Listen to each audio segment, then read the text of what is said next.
Right, it's playing. Everyone think I must be like Howard Hughes or something.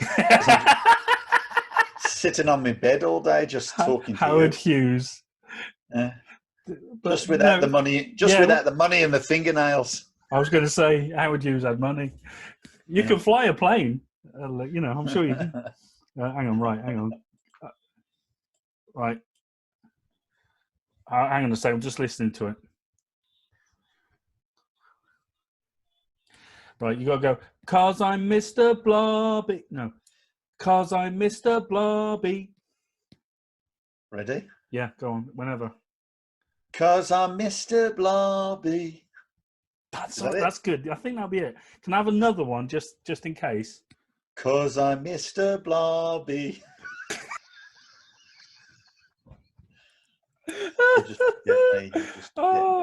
This is. I'll tell you what, right. Completely destroying my street cred. Hang on, there's a fly. I got it. No, never mind. Right, okay.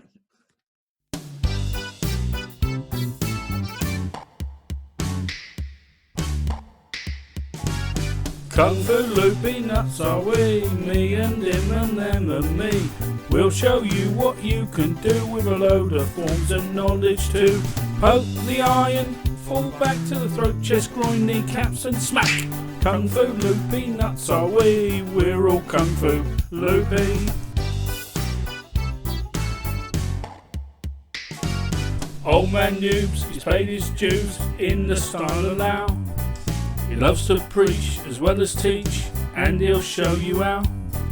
He likes to sweep with his feet when people get gobby. But look at him, he ain't trim. 'Cause I'm Mr. Blobby. That Jim Bob, he's got a gob and his friends all take the rise. After so many years, he's still on his brown and they can't believe their eyes. He thinks he's good, it's understood that his skills are fading. Well, that's alright, maybe he might pay to take my grading. Kung Fu Loopy nuts are we, me and him and them and me. We'll show you what you can do with a load of forms and knowledge too. Poke the iron, fall back to the throat, chest, groin, kneecaps and smack. Kung Fu Loopy nuts are we, we're all Kung Fu Loopy.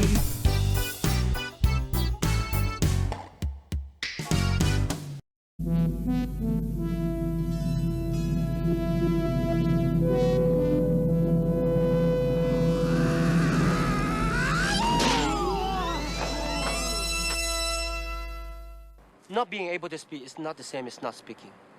You seem as if you like to talk. I like to let people talk who like to talk. It makes it easier to find out how full of shit they are. What the hell did you just say? You are the new student. Come closer.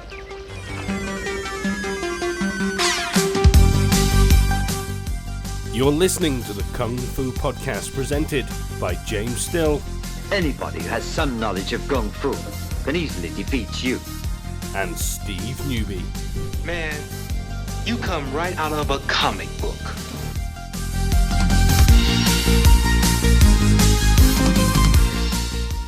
If you flash him, even for an instant, a defiant eye, he'll pluck it out. And if you throw any American sass his way, he'll snap your back and your neck like they were twigs.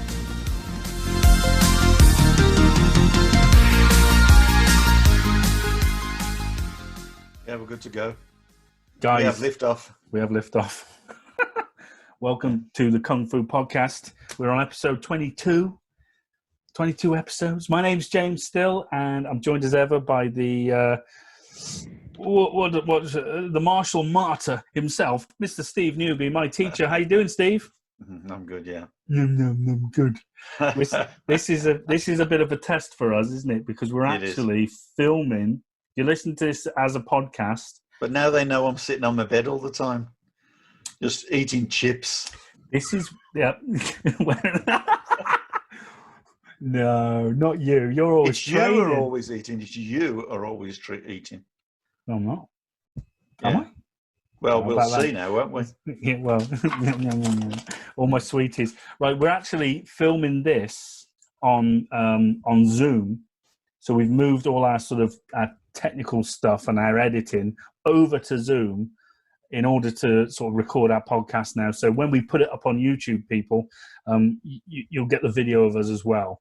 But don't worry, we're completely aware that this is still a podcast. So you can't be doing loads of demonstrating of techniques because we've got a lot of listeners. On my bed, I can't.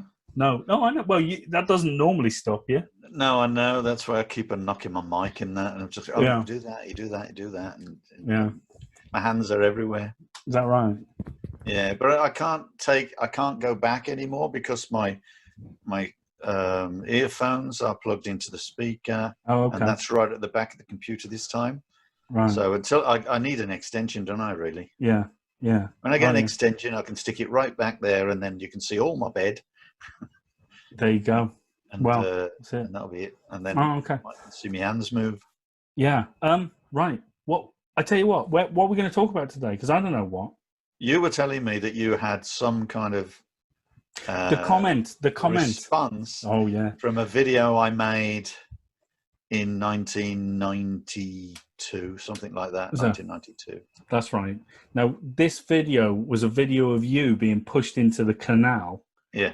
I don't know what canal it was. What canal was it? Near Bridgenorth. It was near Bridgenorth. It was. I had a student. I'm still very good friends with her. He was in the group called Dex's Midnight Runners. You've said this on another podcast. Have I? Yeah. Well, he's the one that did the video. Kevin, someone, wasn't it? What's his name? Yeah. Well, his name's Kevin Adams, but in the group he was called Billy Adams. Yeah. Well, anyway, on one of the other podcasts, I put a link to it of this video of you doing a sort of self-defense skit next to a canal. And then this girl, Joanna, pushes you in the canal. Yeah. And I don't know, I found this really funny comment from this was from like 6 years ago, so it's not like relevant, but it's from someone called Gloucester Baggy. And I don't know I don't know who Gloucester Baggy is, but I thought it was quite funny. Anyway, I'll do it in I'll do it in a London accent sort of thing. You know what I mean? Why? Right. I don't know. It just sounds better. Anyway, Gloucester Baggy, he says this. He says, easy, medium, hard, expert, Bruce Lee, what the f***, and Steve Newby. And those are the levels. That's the escalation of skill. So Steve Newbury, rather. That's what he's called you, Steve Newbury. So you're above easy, medium, hard, expert, Bruce Lee, and what the fuck? And I'll beep that out. You are Steve Newbury. That's the new level of martial expertise. Anyway, he goes on to say, which I thought was quite funny, I've watched this clip 5, and he puts in brackets the word 5 times, and the bloke only asks for a light and gets banjaxed in the Gloucester to Sharpness Canal. Clearly another case of broken Britain! ! To be honest, I for one won't be hanging around this area anymore. Steve, give up the fags, buddy. Oh, and stop jumping out on joggers for f***'s sake. And he finishes with what I thought was quite good. I blame Thatcher. I don't know where that came from. I don't know where the whole thing came from. I don't know. Do you think he was on some sort of drug when he wrote I don't know. I have no idea. I have absolutely That's quite funny. I thought that was quite funny. That I had to read that's brought a tear to my eye, that has. Yeah. Anyway. So did falling in the canal. I bet. Did you have to, was that from the tetanus shot afterwards? Yeah, well, it took me an hour to make sure there were no bikes in there before we filmed it. Yeah. Anyway, right. Anyway, so what are we going to talk about? We've got to talk about some Kung Fu. Yeah. What have we got? Any suggestions for today's episode? Because we were floating with the idea yesterday when we were having a conflab, weren't we? Talking about people who sort of get to a certain grade in their training. Maybe it's sort of midway, sort of yellow, purple sash or whatever, and then kind of think, it's a bit of a struggle right now for me. Yeah, usually that's green sash and purple sash. Right. People get to a certain point where they just go, I don't like this stuff, or I'm not sure about, how to make this happen or make this work, and so on. And that's just the basic syllabus, I mean, remember, we say this every time on the podcast. The syllabus is only a vehicle to give you, training options or enthusiasm, if you like, because it's so hard to learn from a syllabus. Everybody just wants to drop the syllabus and kick 7 bags out of each other, and that's great, but you're not going to get any better if you do that. So it's a lot of training, a lot of repetition, and so on. And that's why a lot of people don't stick it, isn't it? They do go for the easier options. Yeah, I think when I was that level, I wanted to do a lot. I think I really wanted to get good at the fighting. Problem was I wasn't very good, but I just wanted to do loads more and constantly improve and whatnot. And but you get sidetracked when you're that sort of new to it. I think quite often you have favorite things. Yeah, there you go. You learn something new and you go, I love that. Keep doing that, and then you practice it.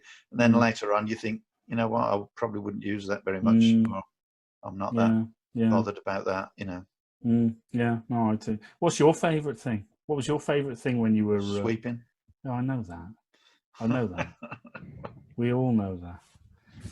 So, I always thought it was like, I always thought it was sticking hands with you. I love the sticking hands, and I love Deutschat, the stick set, the 2-man dual stick, if you want. Yeah. Those are my favorite things to train. But I did like Farkun, for instance. They're a simple form, apart from the going down, which is a bit harder nowadays. But I like what's in it. I like the way it can be used. I like the way it can be sped up. All the sets, you see, they're obviously, we talked about this, how sets can be built into, they've got big fat movements and exaggerated movements, and then sometimes you look at people and see that they're still doing those big movements and they haven't actually kind of digested them. And so, as big movements are, big flamboyant movements. Hey, I'm starting to move my hands again. Be careful. That's true. Yeah. That's true. Not until I get a bigger screen, because, like I say, my mic's it's not long enough, so I can't. Or my earphones, rather. Yeah. So then I'll get out and I'll do little demos if we're going to use a camera. Yeah, but you got to remember, this is still a podcast, so you can't be like cheating all our loyal listeners. Well, I don't have to talk about it and just sort of say, we do this and this, and then kind of thing. Yeah. So it might kind of cheat the listeners out of it. It might do that. Yeah, we're all about. You got to get every penny's worth with the Kung Fu podcast, haven't you? Yeah, the conversations. But people will obviously realise that we don't ever take ourselves seriously, and I think the problem with that is once you take yourself seriously, you almost carve out a persona whereby people you have to then must be good. You must be good, and you have to exactly. You have to live by it. Yeah, you live by it, and then so many people actually can't live by it because they're not as good as they thought they were. Right. And, I think I never want to fall into that trap. Yeah. So I would always feel safer in just joking about how crap I am. Yeah. And then maybe doing something good. I'd like that. I think it's called humility. I don't know. Maybe. We talked about, what was the other thing we talked about last week that I haven't got? Do we really want to go into that? We were talking about, I think one of the things we talked about the other day with the guest that... you haven't got a filter. That's right. A filter? That thing where the brain and the mouth, sometimes the brain says stop to the mouth. Yeah, I don't know. I haven't got one of those. I'm kidding. No, we were talking about how... people train martial arts, and then we were talking about the science of martial arts and so on, and how people can discuss and teach a scientific principle. And I said to you, when there's not a science there, when people can't, obviously prove what they're talking about, explain what they're talking about, show what they're talking about, it just becomes a movement, and then it goes from science into a faith-based thing. Yeah. I think so. That is very. With a faith, like, you know, if we're talking in the context of martial arts, the onus is not on you to be questioned, or you don't encourage people to question you. No, you as already much. know the answers. You already know the answers, and the important thing for me is that people question you all the time. The more they question you, the more you learn, and the more they learn as well. And what you want, like any science, you know, if you the theory of gravity we were talking about, weren't we? And if people say, well, actually, I can disprove the theory of gravity, and they give you a reason, then everybody who's always believed in gravity from Newton onwards just can go, wow, you know, you deserve the Nobel Prize. They're not going to turn around and say, well, you're wrong. They want to see your calculations. They want to see your facts and your science behind it. And then they're going to obviously say, well, I can't disprove it. So your theory is now the newfound theory for gravity. Yeah, but it's a sanctuary for people, isn't it? Particularly instructors, and particularly...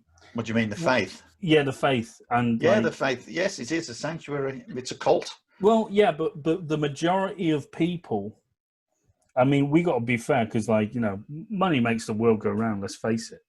No one's talking about money. No. I'm gonna say the majority of people who instill this sort of faith-based idea in the martial arts, like, you know, are basically running big organizations, and they don't want to be hurt. They would, you know, for the most part. You look at the Shaolin. You look at the Shaolin, down to people in this country running their full-time gyms and whatnot.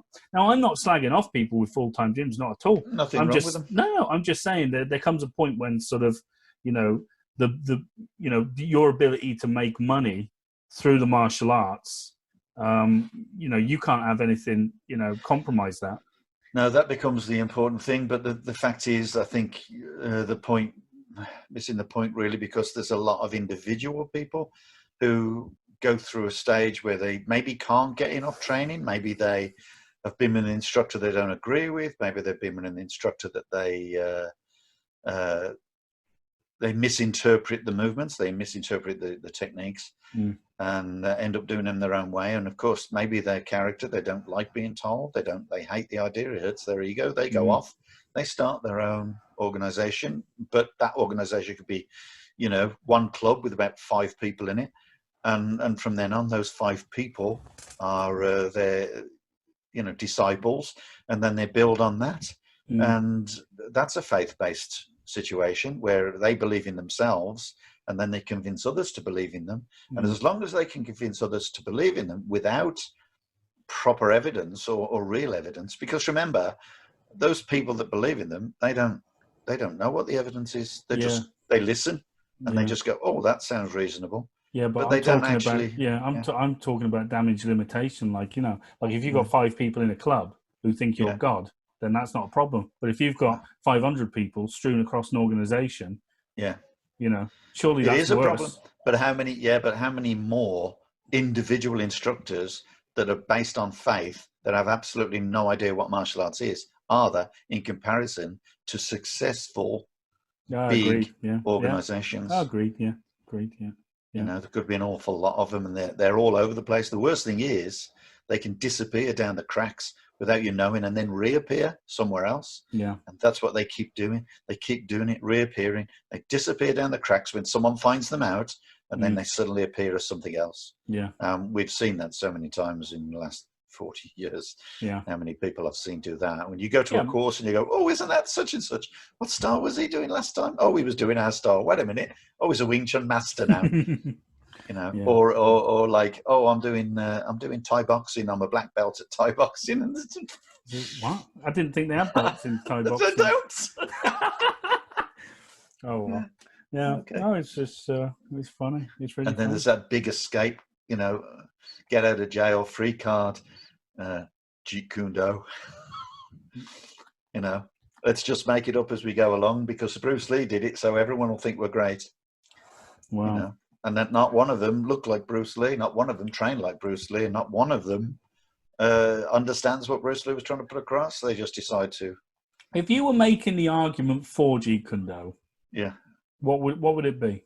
If you had to make the argument for? I can't make an argument for it. Not in any way.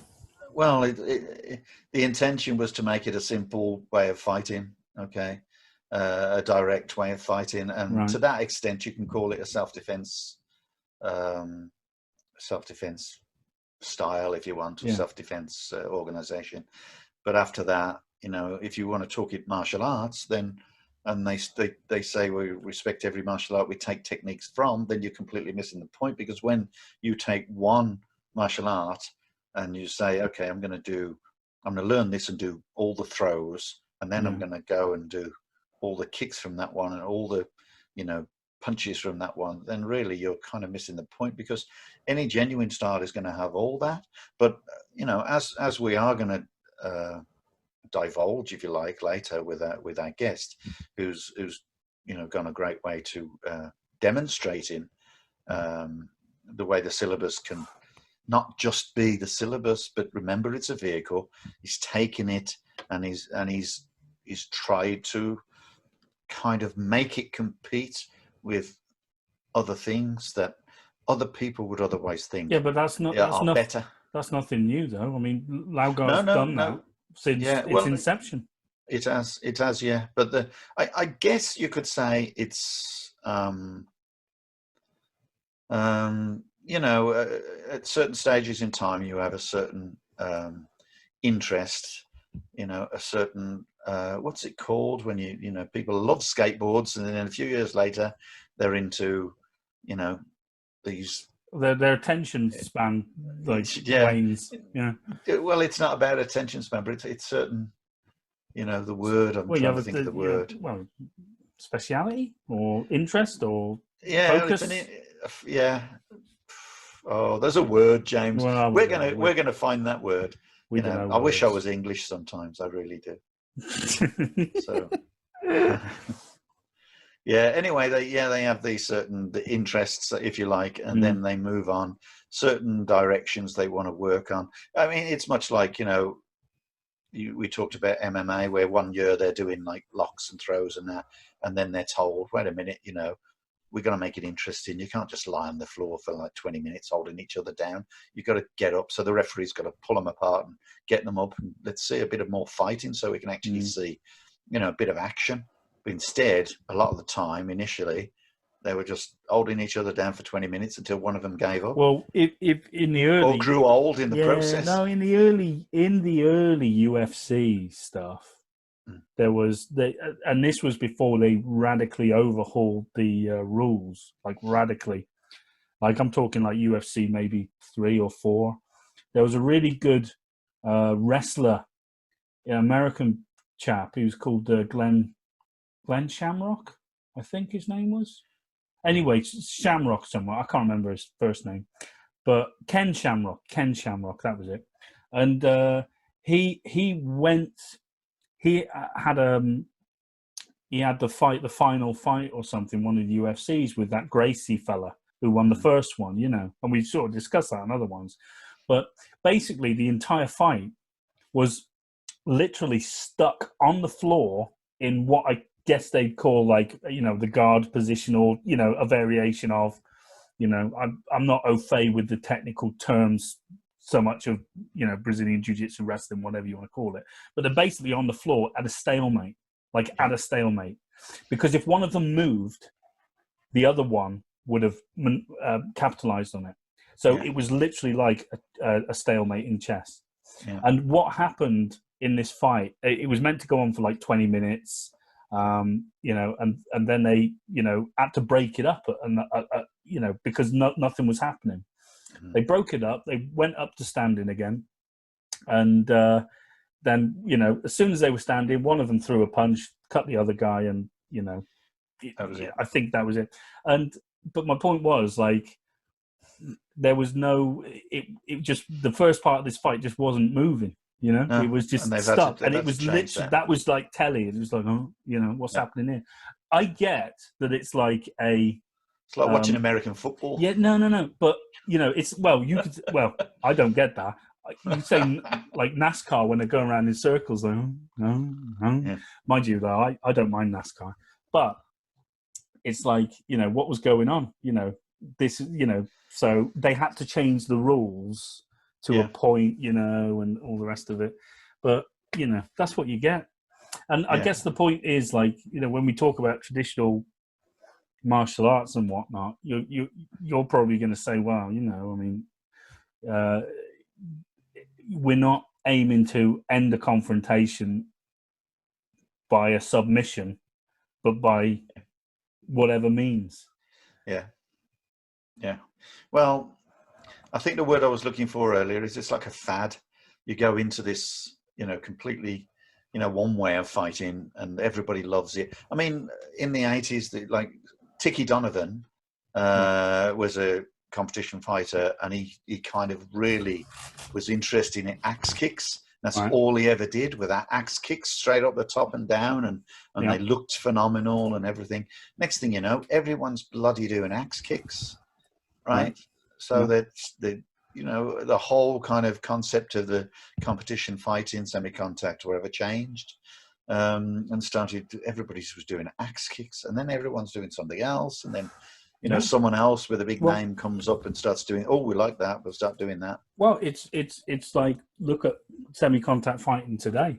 Yeah, like the most popular kick is a side kick.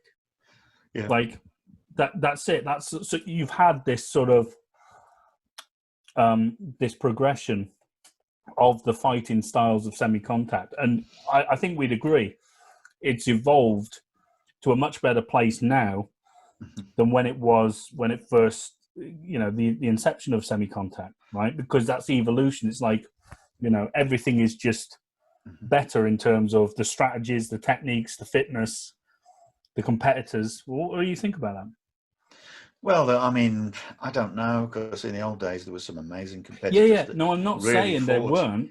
I'm saying that it's like, you look at race car drivers from 60 years ago. You can't compare them to race car drivers of today. No, but the same as with football, the same kind of thing. You have this situation with, and I'm not saying everybody does that in semi-contact now, but it's more of a game and not a sport. Yeah, and we've talked about this, where in the old days they fought and won on their merits. I was trying to hoover up a moth. Oh, there he is. Oh, I got him! I got him! I got the moth.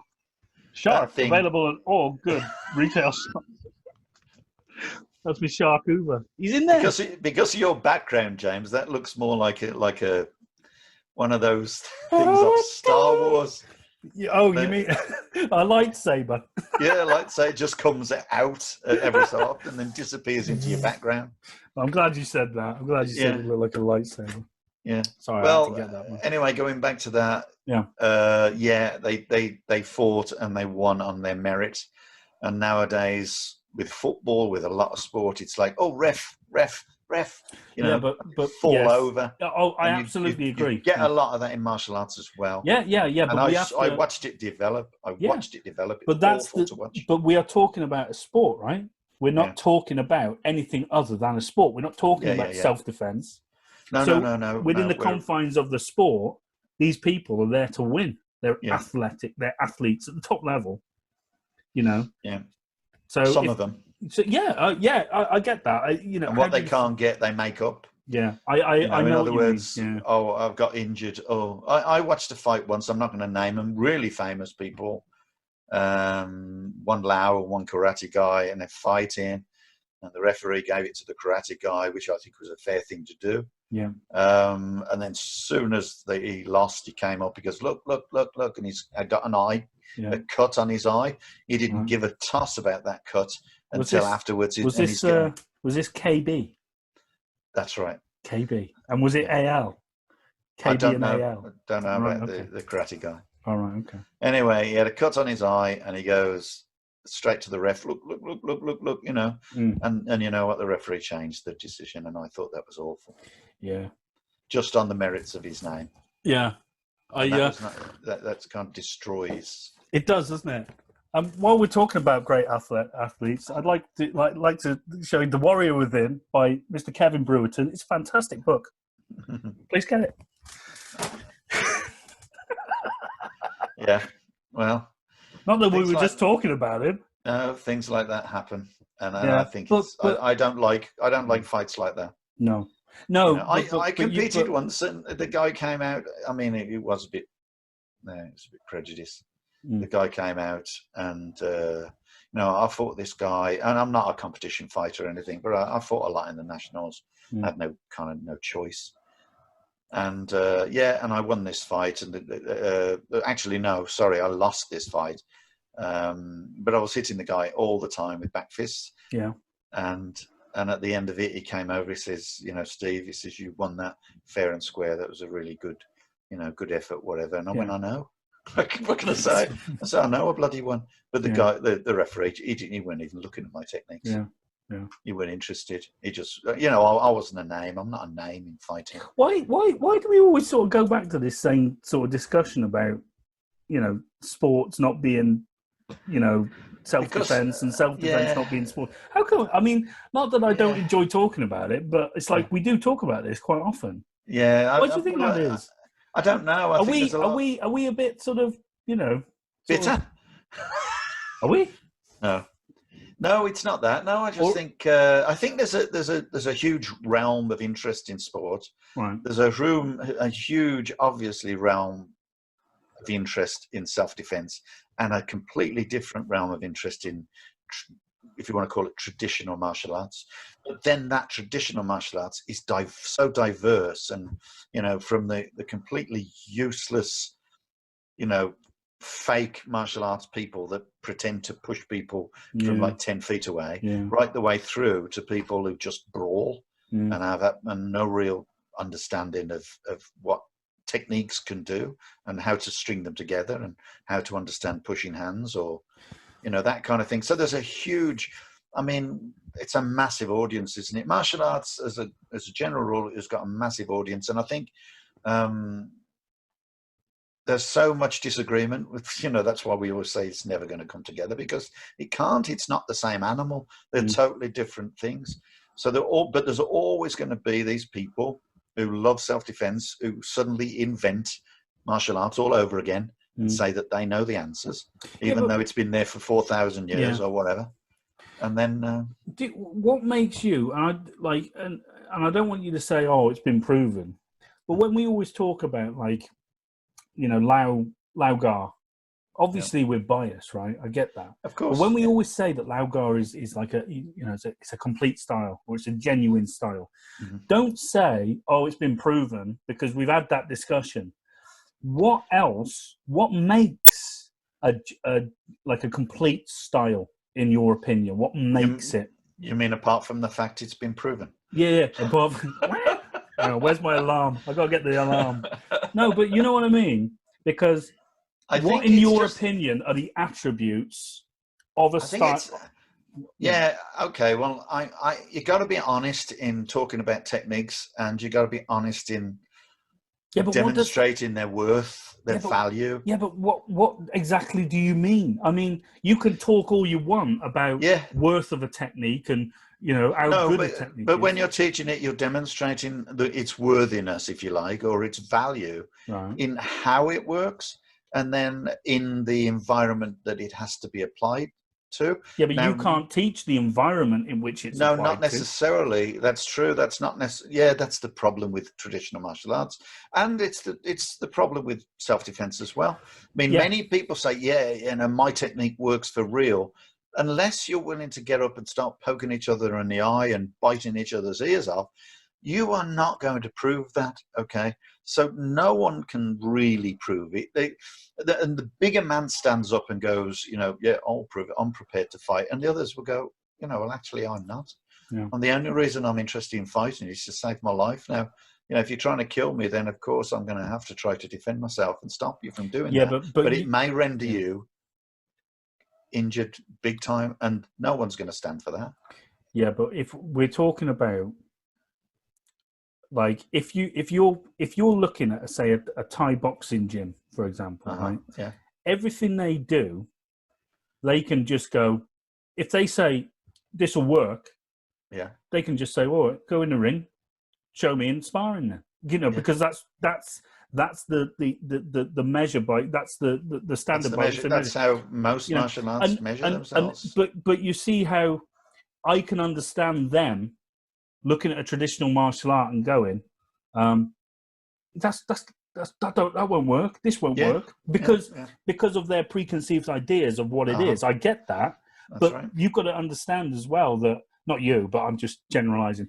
Obviously, you understand. But if you're there and you can prove it straight away in the ring, in sparring, or against a live opponent, or or whatever, then that goes some way into sort of, convincing people that okay. And then you're going straight back to the sport element, where the sport limits its capacity as a self-defense. Yeah, and then you talk about people who've done simply semi-contact kickboxing, and then they beat Thai boxers because of the fact that Thai boxers throw their legs all the way around, for full power, and end up facing the back, facing the wrong way. Yeah, it's happened, and it does happen. Yeah, exactly. And someone just jumps up behind them and grabs them and takes them down on the ground.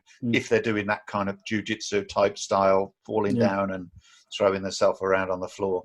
And otherwise people will just, kick at the back of the leg simply because of the fact the guy's turned around.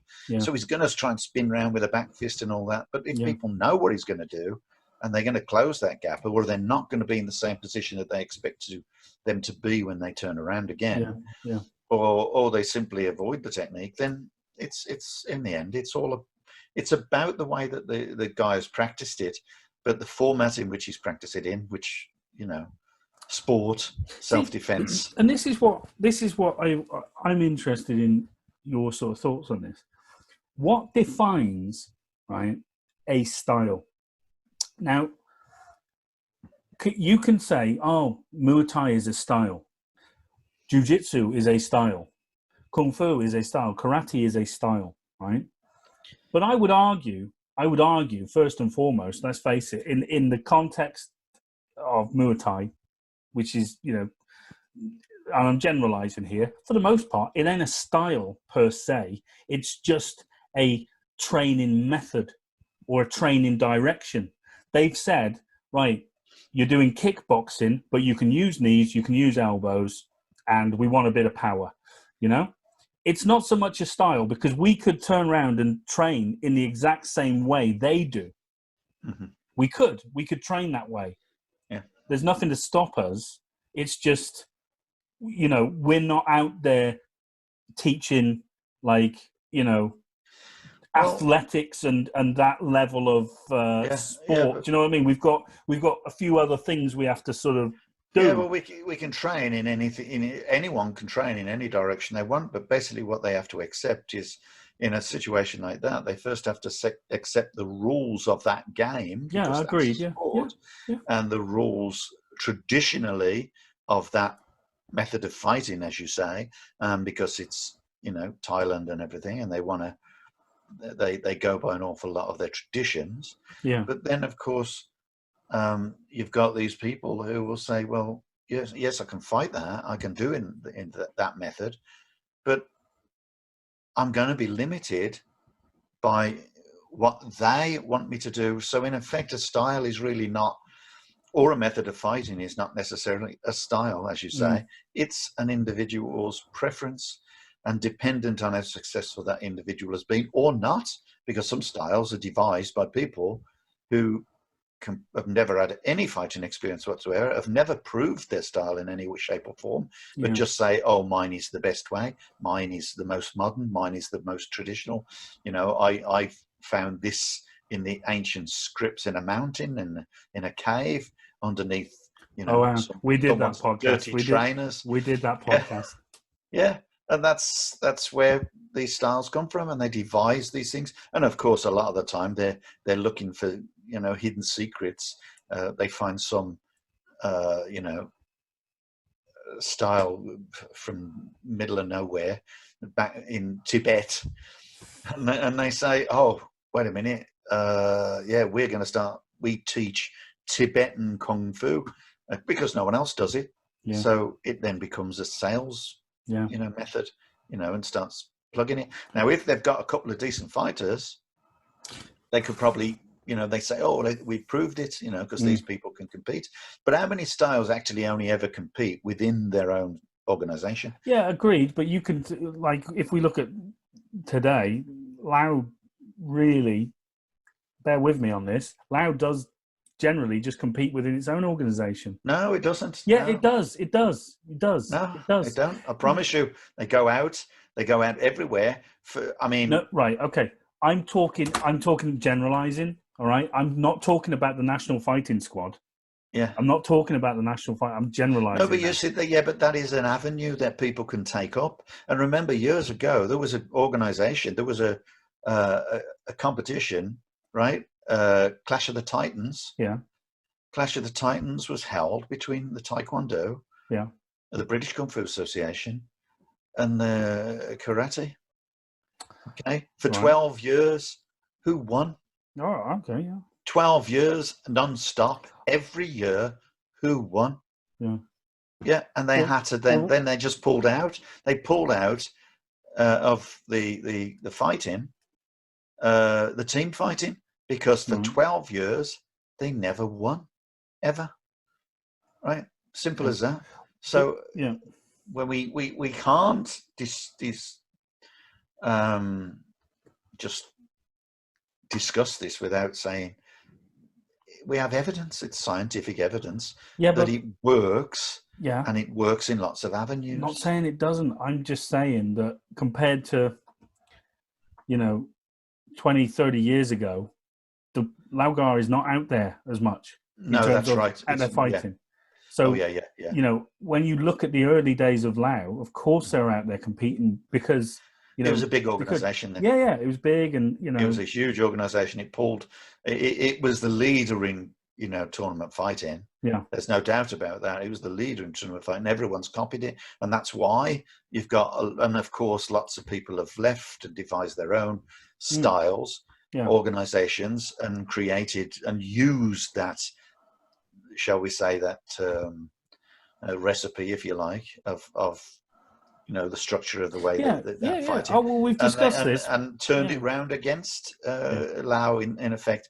And of course, the smaller it gets, as well as I do from past experience, that the smaller groups you take to a competition, the less chance you've got of making a name.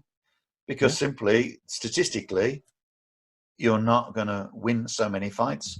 But of course, if you take only the best fighters to a competition, then you'll have a much better chance of winning, but only if those fighters are better than all the other people in that competition. And the majority of the time in the 80s, 70s, 80s, 90s, no matter where you went to a competition, and Lau Gar went to a competition, they come home with the trophies. Yeah.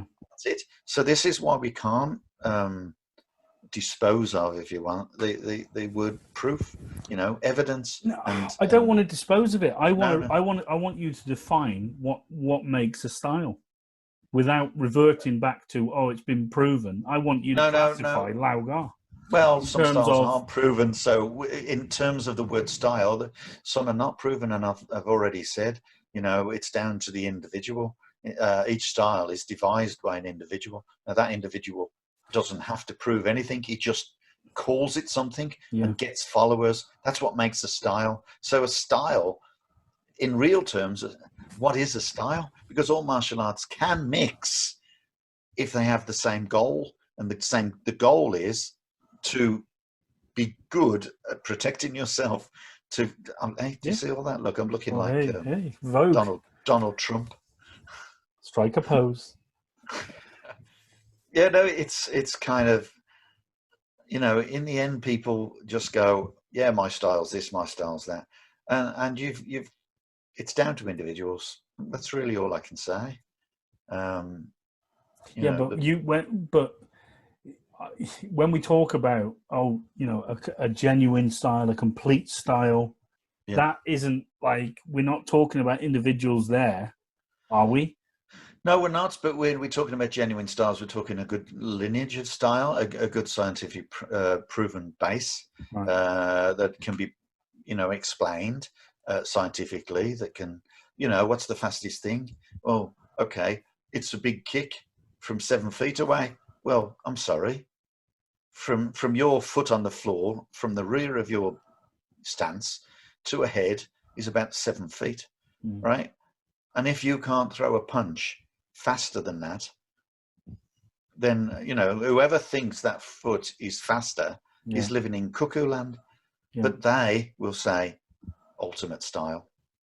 Why? Because it looks great but it doesn't work to compared to a style that would stand there and close that gap. So your kick becomes very, you know, shall we say, what's the word? Obsolete. Obsolete, yeah. Yeah, it becomes obsolete. So as soon as you're fighting someone who likes to do big kicks, you close the gap. As soon as you're fighting someone who just likes to do punches, you lengthen the gap, you stretch the gap a little bit, start using kicks, start using sweeps.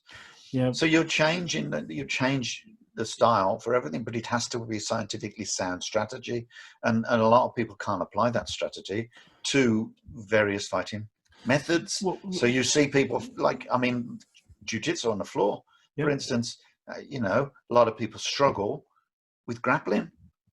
And so, as we're going to, you know, discuss with our What do you mean a lot of people struggle with grappling? If someone is standing and someone jumps at them and tries to grab hold of them and gets them down, there's going to be a struggle. Yeah. Okay. So that the individual that favors the standing has got to understand the tactics of the grappler, and vice versa, in order to be able to win, right? In order to be able to back game. Yeah. So the biggest problem you've got there is where people say grappling is best or kicking and punching is best. Well, there are reasons that they give, and of course both camps get quite cocky about it. Oh, you know, well, we can do anything. But then when they find this can work against them, you know, then it's disproven, like vice versa. So there's always going to be this constant fight because it's down to individuals.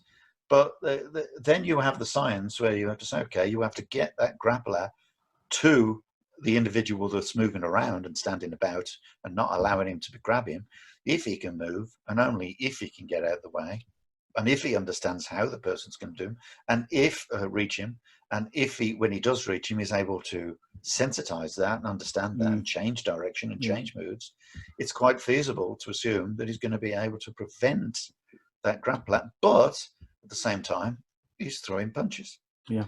You know, so, but it's the same in a boxing ring. You know, when a boxer gets tired, we say this so many times, a boxer gets tired, he grapples. The boxer now cannot throw the punches because he's been held onto. Yeah. Okay. Now, if that guy doesn't just hold on to him, but actually throws him down, then the boxer now has a problem. Yeah. Yeah. So there's always going to be this constant, you know, my style's better than your style kind of thing. Yeah. But all I want is a scientific evaluation of techniques, right? Not even style, because the whole style really, it doesn't have a limit. So if let me just suggest something to you, see if you know what your comments are on it. A complete, if you want, kung fu style will have punches, hand techniques, foot techniques. It'll have joint locking techniques. It will have wrestling techniques, and it'll have weaponry techniques. So there's 5 different elements. Would you agree with that? And I'm not counting heads. I'm not counting. You know, we're just saying hands, feet, joint locking, wrestling, and elbows, weaponry. Knees, butts. Yeah, but we have to. But should we just say? Could we agree that there's 5 elements there that I've said that are a good style? Would you agree?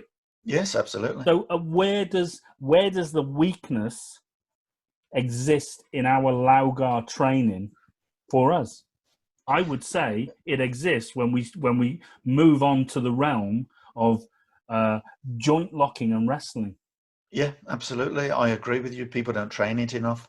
And we have talked about this, you know, whether on the podcast or otherwise, whereby in the earlier days that we were training, and this, we're not making an excuse here, it's just simply that people were learning the punches and kicks and the fighting method simply because the popularization of kickboxing. Yeah. So that was such a popular thing. But now let's look at the way the world is now, where Brazilian Jiu-Jitsu, MMA is popular.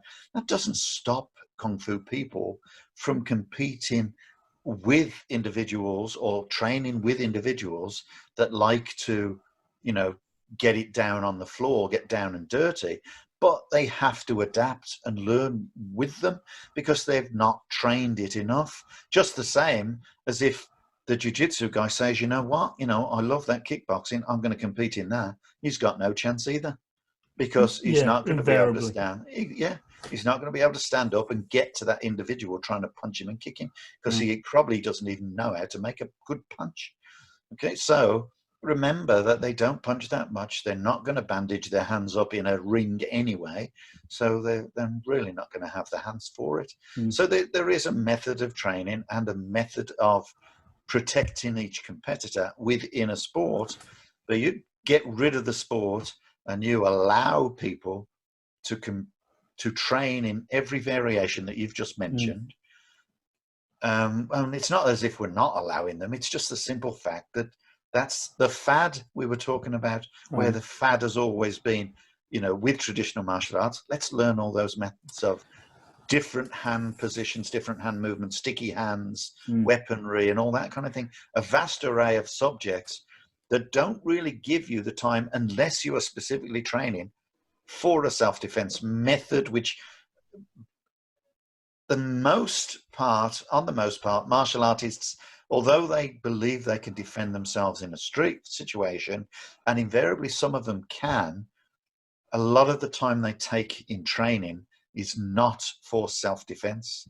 And this is where people agree to disagree, is that therefore a lot of people say, well, martial arts can't be used in self-defense. Well, in certain cases they're correct, and in certain cases they're totally off the ball. They have no idea what's capable and what isn't capable, because they have their method of self-defense and they go, oh, well, I'm just going to go for the jugular and see what happens in the event that guy understands that you're going for his jugular. Right. And once that guy understands, and you've only got that opportunity in a few different techniques that you can use, and he changes the arena to a completely different method of fighting, you're in trouble. Yeah. So it's down to the individual training. But the style has got to be open. What would you, in your head, not based on the fact that you've, studied Lau and you're, that's been your life's work. Yeah. Bias. What would you suggest is the most useful escalation of your training? What do you start with and why? And what should you finish with? I would put this forward. I would suggest that we want to start off by teaching people how to throw a good punch at the, at a base level. Yeah. And that's my opener. Go for it. Yeah. That's for sure. And also distances, when people train the most basic things. We were talking the other day about stepping and punching, like number 1 hand block, number 2 hand block. And I have also on other podcasts suggested, rather than just simply punch, because as soon as you punch, you're teaching someone a bad distance, time and timing, because they don't necessarily want to punch people, no, so they take the distance much further back, and then as well as stepping, they end up with still a long punch which really doesn't reach the target. So mostly in martial arts you see that. And the other bad thing about that, of course, is then they leave the hands standing out there waiting for the guy to respond. And of course that is a really bad method of training, but it's a very traditional method of training for many of the punching and kicking styles. No, would you say holding your hand out there is a traditional way of training? Holding your hand out there? For beginners, when they do that in order for the other person to respond, because obviously they're not going to respond at speed. They're not going to respond with a great deal of recognition of the technique. I suppose if we're talking about beginners, I suppose but that's where we start with the syllabus. Of course, we're going to start from somewhere. So my method of teaching that kind of thing is always, I much prefer to get people to actually just push against each other. So they still do the step, because you need that time to respond as a beginner. So you still need to recognize the step, but then of course later on that step will disappear. In fact, all steps will disappear, and you'll be a much closer range. But you'll at least know that range because you've done it as a push. And when you do it as a push, you can actually see a physical response, because the person will be pushed backwards. Whereas a false punch that doesn't actually hit the person doesn't give you any degree of sensitive distance timing. So I'm always talking about push. Do you think, though, that distance and timing is quite an elaborate sort of idea for beginners to understand? if we could we not say that, no, actually, what I would say is that the first thing you want to get right with beginners surely would be the technique itself. Oh, we can skip body conditioning, right? Well, no, we can't. No. I don't want to go in at body conditioning because we can all say fitness and flexibility and whatnot. Fine. But if we just move up and say, right, this is how you do a punch. This is how you technically do a punch, and then move on to distance and timing. I mean, what's more important? The first important thing is you can't get anyone to punch until they've conditioned their hands. Okay, right. So you get them to punch thin air, but don't get them to punch the wrong range at an individual because they're not gaining anything from that. They may as well be punching thin air. Yeah. Okay. So if people are going to start from the beginning, then they learn to make a fist. They learn to then punch thin air. They learn to use the complete range of the punch all the way out and all the way back. Yeah. Then they're going to start conditioning their hand to take an impact. Once they've conditioned their hands to take an impact, and of course they continue to train that punch in various ways and all sorts of different punches, then after they've conditioned those hands, they can start punching pads and so on. And once they've done that and they have the confidence in that arm, then surely with the training of pushing an opponent, they have the range and the design and the technique to be able to actually step and punch. Now, also the person they've been pushing will have the capability and be stimulated by the movement and be able to respond, in other words, be able to defend against that punch. So having a good punch as an attacker, having a good attacker because of his distance timing and his technique will work. You don't move, you get hit. Okay, he's hit a pad. Of course, he can be careful with you, but at least his range will be right. So even if he does it slowly and his elbow is upside down, his fist is upside down, and then he reaches your fist, reaches your chest as an example target, as he reaches your chest, he's twisting that fist. That's at the point when he knows he's reached you and he's doing an external front punch, internal, you feel it inside or you feel it in your back because he's taking it straight through that energy. And he's created that energy because of the simple fact that he's punched so many times and conditioned, including, doing push-ups. So he's actually pushing the weight of his body with that punch. If he's pushing the weight of his own body with that punch, he can surely be capable of pushing another person's body with that punch. Right. And if he's hitting a pad, same thing. Okay. Yeah. So, and a big bag, if you've got access to a big bag. So safety equipment or exercise equipment is so important. So that as an individual thing from the start of beginners is important. Distance is important. But then what we do is we start to go off into a tangent of lots of different uses of hands, because the speed of a punch or the closer distance makes a punch become more difficult to do, because in effect you can't form a punch in the time you've got, and it's better to have open hands in the first place. Yeah. So you'll then start using open hands, slaps, palm strikes, finger strikes, all that kind of thing. And then of course you have wrists, so you can actually lock and escape using wrist movements. So you're utilizing the wrist to position and to transform people's anatomical grip on you or your anatomical hold on them. And so once you get through that, so you're doing forms and so on, which incorporate all these different movements. And of course, you're changing your persona, you're changing your attitude towards those. And after that, what do? We also do, locks against the leg. We press against the leg. Number 6 kick block.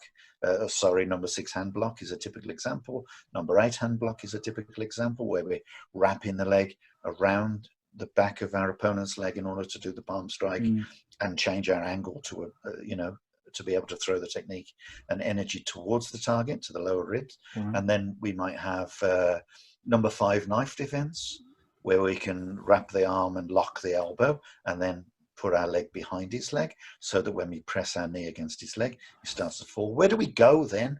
We stop. Yeah. But we stop, James. We stop. Well, what we should be doing is get that person on the floor and hold that lock and get him down and keep him in that lock. And at that point, you can then decide, shall I break or dislocate his shoulder, break his arm, or shall I force him to submit, as in a sport? But the fact is, you've got to know you can do it. And I think where our martial art falls down, or at least our training falls down, is we don't get to that point because we get them down, then we let them get up again. Well, what about the syllabus itself? And we have discussed syllabus being a vehicle, but doesn't the syllabus in some way inhibit us to move forward? Because let's face it, like, you know, if for your next sash, you need to know, you know, kick block 9 and 10 and hand block 9 and 10, why would you then do that and then want to carry it on if you know that it's not in the syllabus? It's not in the syllabus. Yeah, but we've already come to the point that the syllabus is a vehicle and not the be-all and end-all. So yeah, but they want to get to the next grade. Their next grade isn't predicated on whether or not. I know, and that's where a lot of the martial arts falls down, is because a lot of the people who train martial arts, 90% of them. I'm going for him. I'll tell you what. Just get my chopsticks as well. Wait there. I got him. I just hit him with it. Never mind. Okay, he's gone now. He's gone. Sorry, yeah. Sorry to break up the flow there. Yeah, that's all right. There's 90% of people really believe that they're doing a martial art when all they're going for is belts and so on. Okay, so it's really important to recognize that the syllabus is only that vehicle, and nothing stops you from going beyond that vehicle. Only your limitations of your own that you give those limitations. What about the limitations of the instructor? That's what I'm talking about. The limitations of the instructor will obviously limit your future understanding of it. Right. Okay, so the less the instructor tells you or asks of you, the less you will ask. So that's the difference, isn't it, between a coach and a teacher? A teacher will give you the information. A coach will drag that information out of you. Yeah. By asking you questions. Yeah. So, and that's the beauty of you know, being both, if you like, is first of all to teach them the syllabus, but then say, well, why are you doing it? Show me what you can make from what I've just given you. Give them the spanner, and then let them find out what size nut it fits. Right. I'm with you. Why didn't you mention sparring just then when you were talking? Sparring's part and parcel of it. We could have gone on forever. Remember how many different elements there are within martial art. Sparring is something that when you become free of that structured syllabus and you start to use the structured syllabus in a free way, in your method of utilizing it, because your style of sparring, or maybe similar, but always slightly different. And it would totally depend on what you, as an individual, your size, your weight, your age, would prefer to do. And of course, your anatomical makeup. You may not be a great stretcher, so you really don't want to be kicking anywhere. You may not like the idea of kicking because you fear being thrown or grabbed the leg. And so you'll try to keep the legs low because you've got sense. Okay, but other people are very fast with their kicks and can fool people with their kicks because they have that flexibility and speed and power. So there's so many different ranges of styles of fighting, even from the same martial art. And that's why it changes, because as people see different people do different things, they go, oh, sweeping. We love sweeping. And then everyone starts sweeping. The next thing you know, no one's sweeping because they found a way around it. Yeah. That's how it is. So where would you say, like, the limitation in the way we, how do I word this? Because it's not, I don't think it is. It's like you said, you knocked it on the head when you said it's about the instructor. The instructor has got to, every instructor has got preferences because of what they're capable of doing or what they're comfortable in doing.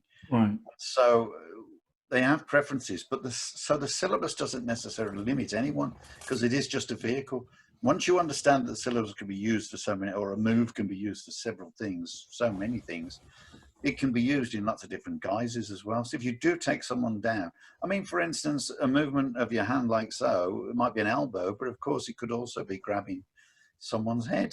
And we do that when we do Lau Gar, and we grab the back of the head and we elbow in the face.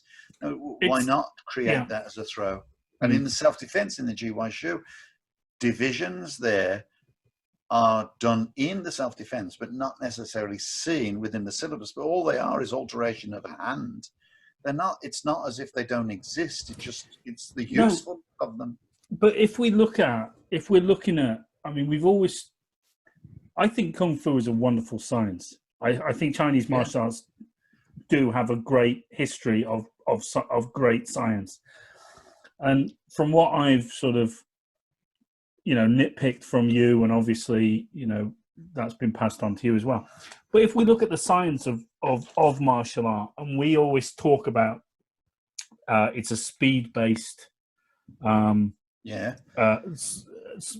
speed basis, to our science. Based on speed, yeah. Science based on speed. Now, if we look at, I think that's possibly, interpreted in the wrong way a lot of the time. Because if you say, "Oh, we've got a science based on speed," just punch them now. Just punch them, hit them. If they grab you, hit them. That's right, because that's the preference. Yeah. Right. Yeah. So if they grab you on the lapel, just hit them. Yeah. Right. And that, to me, that makes perfect sense. And if you go back to your old Bruce Lee books, that was what he was talking about. Someone grabbed you on the wrist, you poke them in the eye, because it's that simple, right? But That's what when... we go on. I would argue then, okay, yes, it's that simple, and I think Bruce Lee was talking a lot about self-defense in those books, obviously. But where we lack, not where we lack, but where you could see people lacking if they take the science of speed,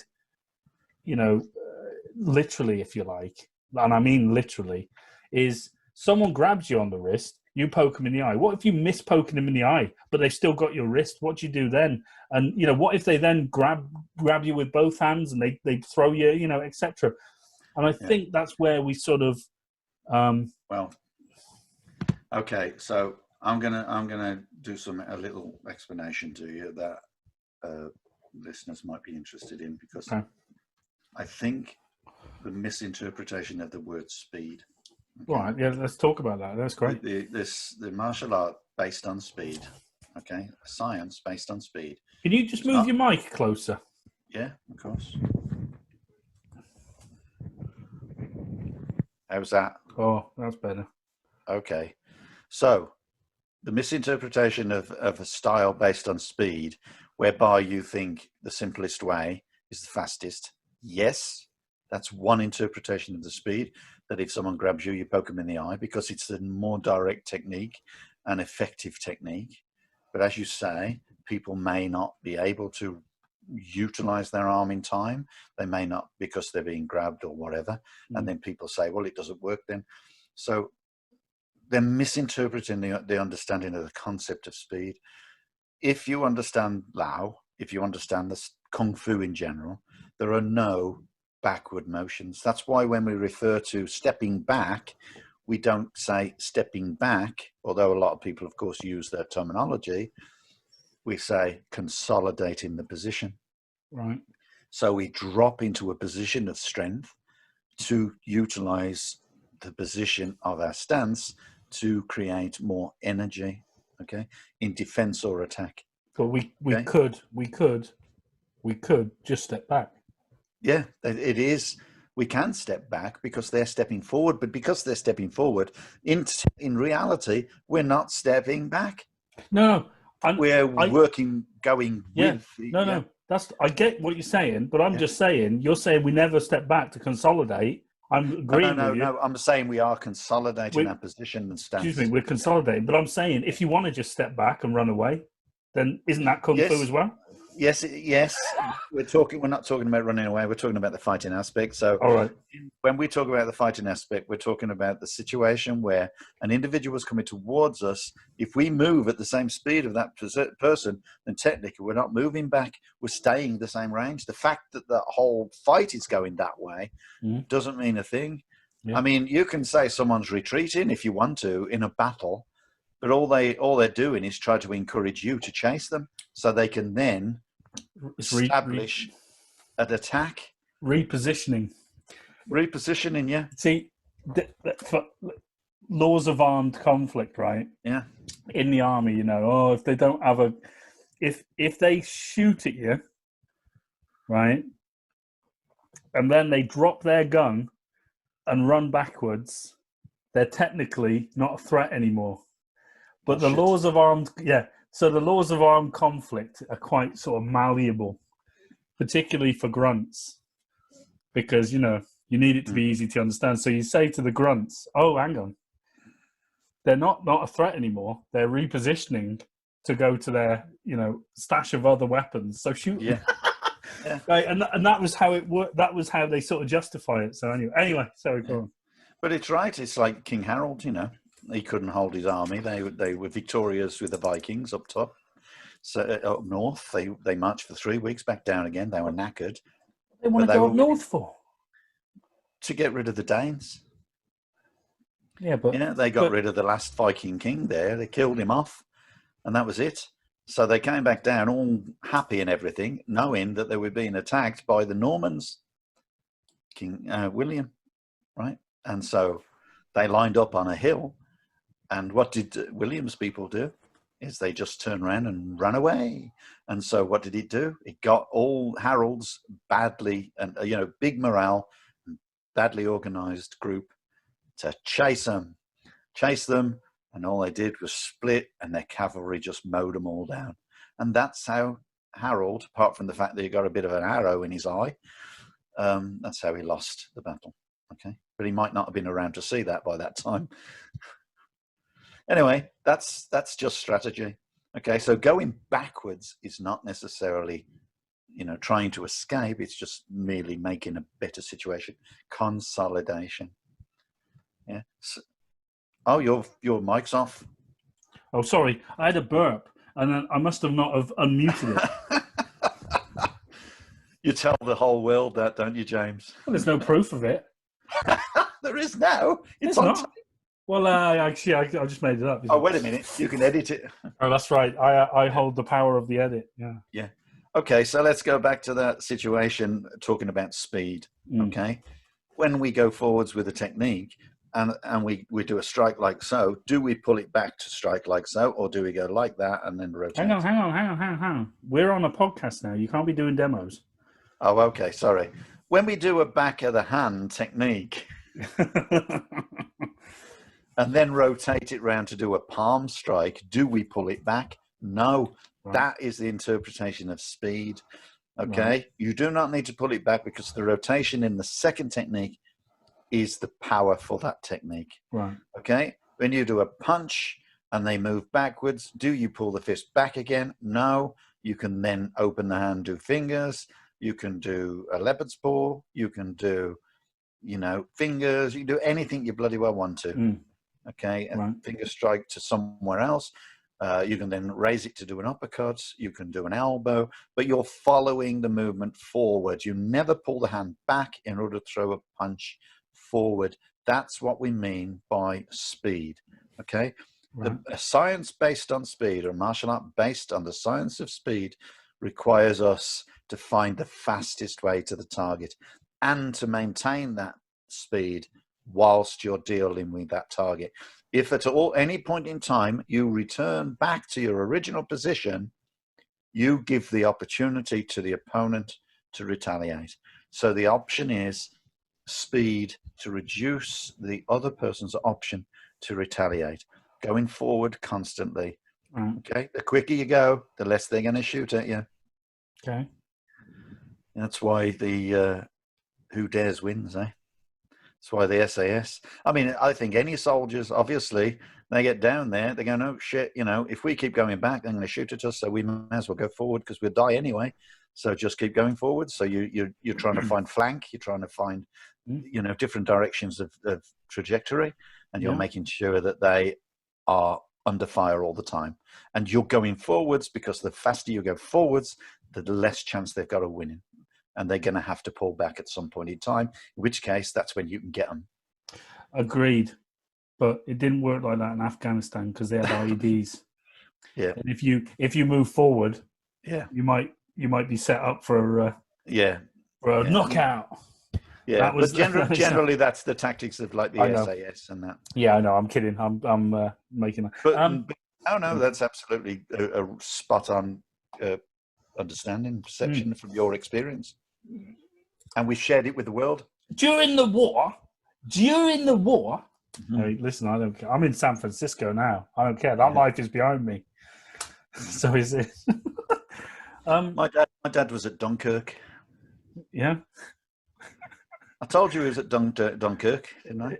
Yeah, I thought heroes run in your family, literally. That's right. Yeah, that's why a policeman came to the pub in Birmingham and said to my mother, he says, your husband's missing in Dunkirk, and she said, no, he's not. He's over there in the pub getting the drinks. And that's a true story. And you know why? Because he was an artillery driver, pulling guns. Yeah. And they dispatched him to drive a general around or a high-ranking officer around. Guess who's first off the beach? Hey, high-ranking officers. They're the first off the beach. Guess who's going to take them off the beach? The guy driving the car. Oh, yeah. Guess who's going to be in the pub first?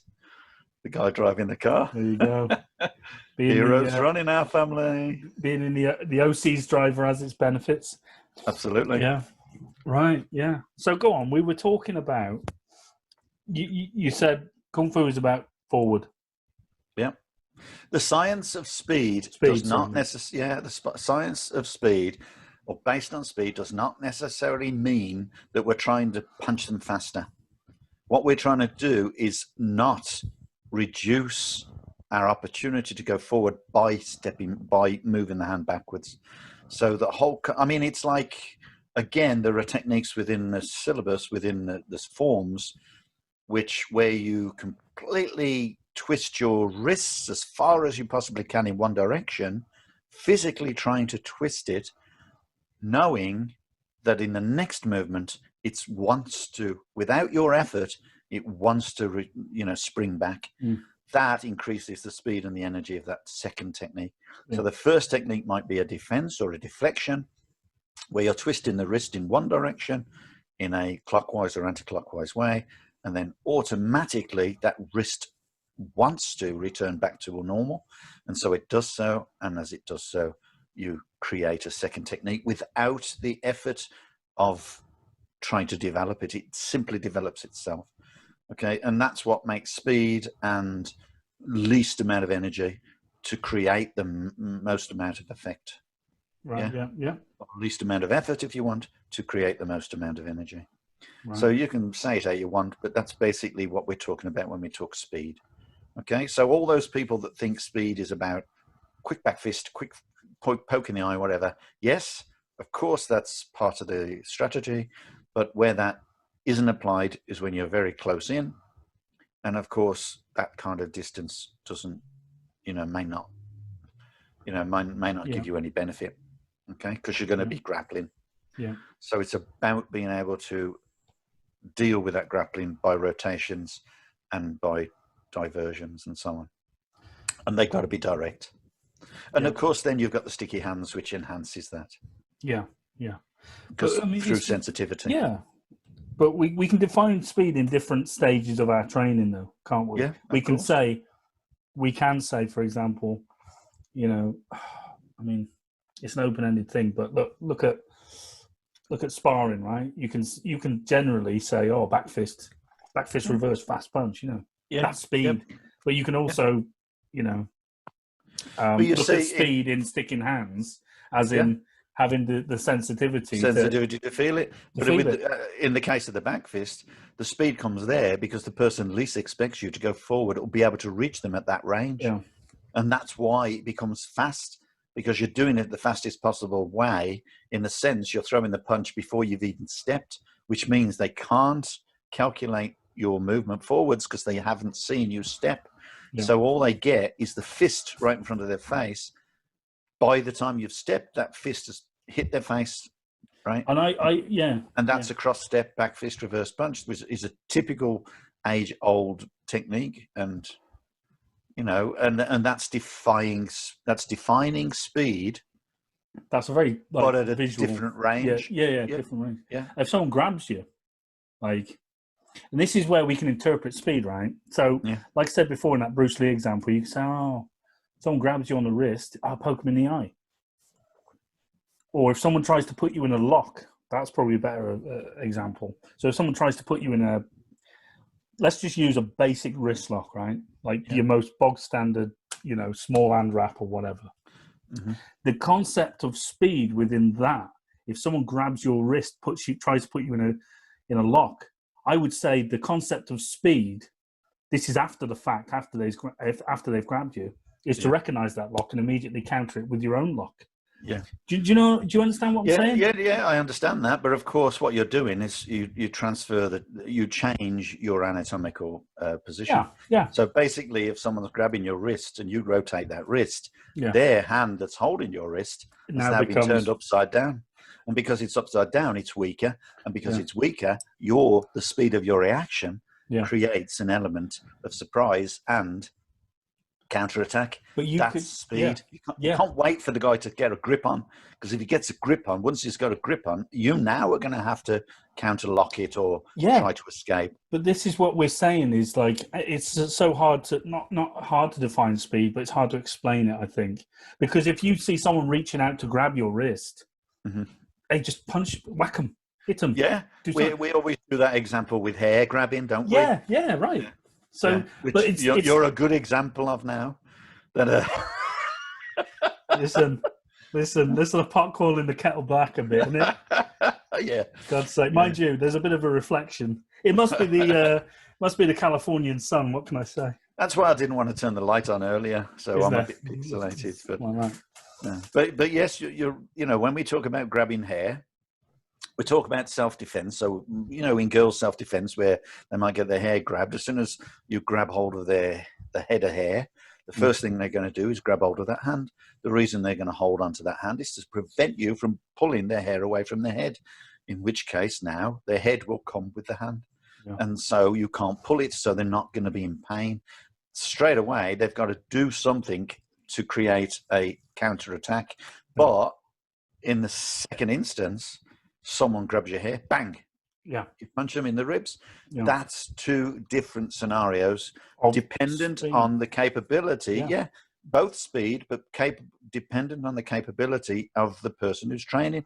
You cannot expect a woman, and total respect, a non-trained woman or a young guy who gets his hair grabbed to be able to suddenly throw out a punch at someone's ribs without the possibility of breaking fingers or wrist, okay, if they are not trained. So it's not a great idea for them to do that. But if they completely and utterly control their hair, and now they control the hand that holds that hair, using the elbow, locking the elbow inwards to prevent them from moving that elbow, and then taking the attack to them with the other hand, with the free hand, going straight for the throat or whatever, and then taking them off balance, then you have an immediate counter-offensive. So, but they can only hit you with one hand because the other hand's trapped on your head. Yeah. Okay, and it can't pull your hair because you're holding it there. Well, it can slightly. It can with you. Not if you've got your hand on top of their hand. Yeah, but they can still grip with their fingers, can't they? And it can still but you're just holding on the wrist, and you can even go forward and actually accentuate the wrist, make it stretch. So but it depends on your preference and on whether you've got to find out whether these things work or not by practicing them. Yeah. Okay. Because I'm not going to say anything works. As you know, I already have that motto. Nothing works without practice. If you don't practice it, don't expect it to work. So don't turn to me and say, oh, if you do this, it's going to kill someone. Because I'm going to say to you, well, how many people? Can you let me know? Yeah. Because if you've killed that many people, you've got to be good. Yeah. Oh, for sure. But there may be a bit of legal problems there. Yeah. No, but it's just it's an interesting point, isn't it? How do you define speed? in certain in certain ranges of the fight, in certain scenarios of the fight. Yeah, but Go on. No, go on. I was just going to say, based on Lau, the style is based on speed, and the principles of speed are not necessarily the speed of the hand to the face as a fist or a poke in the eye. The element of speed is based on the constant strategic element that you will never take your hand away from the target and always go towards the target in defense of yourself. So you never extend the time it takes for you to counterattack. And a lot of martial arts tend to do that because they don't understand that element and they can't provide a principle to or a technique to use that. They don't know how to. So what do? They go, oh, I mean, watch them. What do they do? Oh, I'm going to punch him, pull back, punch, pull back, punch. Sorry, I'm shaking the video. No. So they're pulling the hand back, constantly trying to repunch. And every time they do it, they give the opportunity to that person to grab hold of their arm and prevent them from punching again if they've allowed them to punch in the first place. But isn't it dependent on what, and we talk about style, what style you train? Right? Yeah. So if you do jiu-jitsu or judo, right? Yeah. You ain't going to train to punch someone in the face or to, whatever, as soon as someone grabs you. Yeah. Your goal, that's right. Your goal in that is to control them. Yeah, but they want them on the floor. Once they're on the floor, if they can lock their arms or keep them from prevent them from covering their face, they're going to try and punch them out. Yeah, they're going to just keep on punching them out. But you're right; they don't necessarily train that much on punching. But are we talking about the style, or are we talking about individuals? Because individuals will. I'm talking about a training method. Yeah, I'm talking about a training method, right? So if your training method is, and this is what I said earlier on, is we use judo, use jiu-jitsu. Are they styles or are they training methods? Yeah. Like, so if you've got a training method where you can't punch, you can't kick, you've got to grab them, put them on the floor. Your mindset in that, in your training is someone grabs me, right? Oh, I'm going to get them and, throw them, use my hips, in a reap and whatever to get them on the floor. Yeah. Whereas you might I would have a different interpretation of that from the off. Obviously, if I'm doing judo, training judo, then I understand the rules are different. But in my head, I'm going, right, someone's grabbed me. Oh, I just want to hit them, Yeah.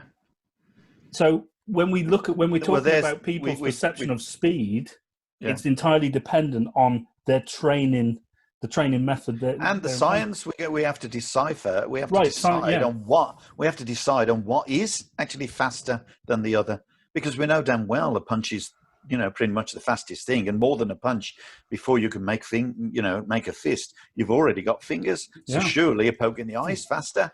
Yeah. But then you have to look at range, because if you're a very small person striking at a very tall person who is eyes, it's going to take longer. Why does it take longer?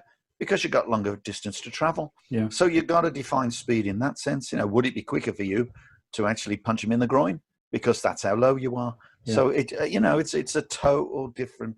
It's all based on individuals as well. Oh, 100%.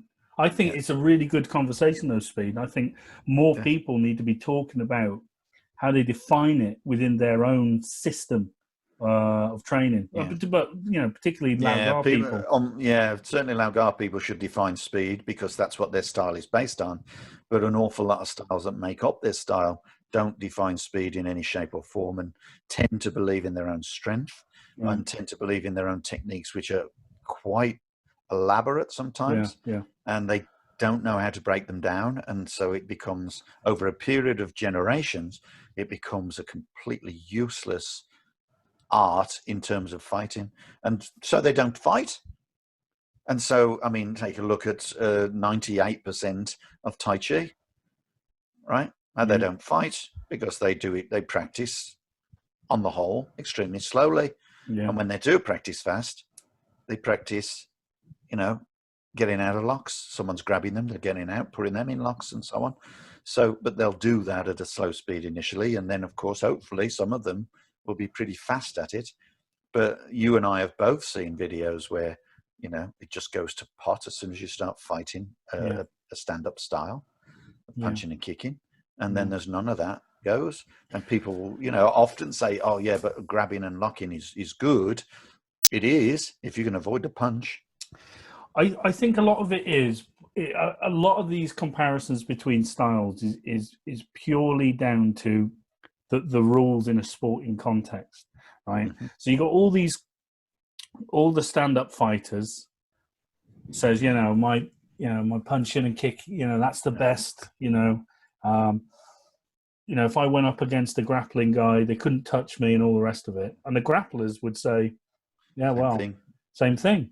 Yeah. But if we were then to both step into to each other's arena, right? So here's an example, right?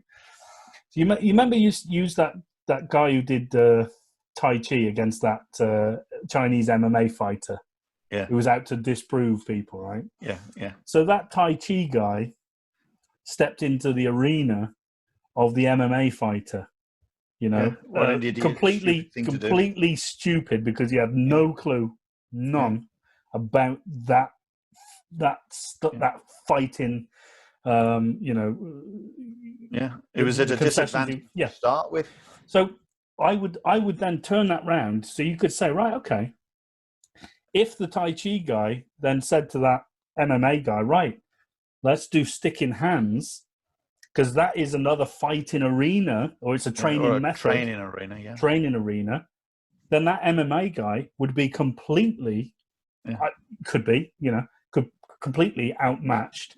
He would be completely outmatched, but the problem you've got is that the MMA fighter has the belief in his ability to wreck the other guy because that's his intention. I get that, but we're talking about training arenas, though, because it's a sport. Yeah. And it's like if you said to a judo guy...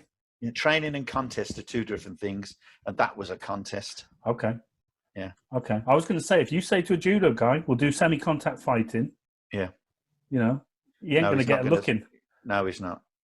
But if you take the semi-contact away, then the judo guy is obviously going to have an advantage to a point because that's all he trains. Yeah. So many styles, if you want to call them styles, can't call them traditional styles. You've got to call them sports. You've got to call them martial sport. Right. You can't call them martial art. Yeah. And but there are many elements of those sports when they are not training within the confines of the sport where technically they can't use the techniques they're training in the confines of their sport, right? That's where it comes to its own then. That's where they say, well, yeah, actually I'd be poking him in the eyes, but can't do that in the sport. Well, that's where they don't train it that much or can't use it that much. And there's your problem with martial arts, whereas no one can really define self-defense until they've actually been in the arena of fighting. And that's then, of course, why you get so many people going, well, I've been a bouncer and I've been in that arena and it's worked. It's worked because the other guy, A, wasn't a bouncer, and B, has no fighting experience whatsoever. Yeah, absolutely. Okay? There's a totally different ball game. And C, chances are he was drunk. Yeah, so the self-defense element is already on his side. The possibility of success is already on his side. So don't, for me, when someone says, well, I've done this and I've done that. And I mean, how many people say, well, I've been in the army and I've done has no relevance. Yeah, it absolutely no relevance whatsoever. No, because when you're in the army, pretty much most of the time, you've got a frigging gun. So you don't want to be doing any bloody fighting with anyone. Just go, shut up. No thanks. Shoot at them. A bit like, what's that film? John Wick. No, John Wick. No, I was thinking of that scene with Indiana Jones where the guy starts spinning the sword around and he just pulls the gun out. Hey, Harrison Ford improvised that because he had a bad... he was meant to do a sword fight with the guy. Yeah. But he had a bad hand or something and he couldn't do it. So he said, I'll just shoot him. And I was like, yes! That's what you do. Yeah, so it's that kind of, there you go. There's a situation for you, and depending on how well armed a self-defense individual or in a self-defense situation is, defines the outcome as well, depending totally on how well he understands the weapon, how quickly he can devise the weapon, as well as his skill in, using the weapon. If he's going to fight someone at an advantage to him.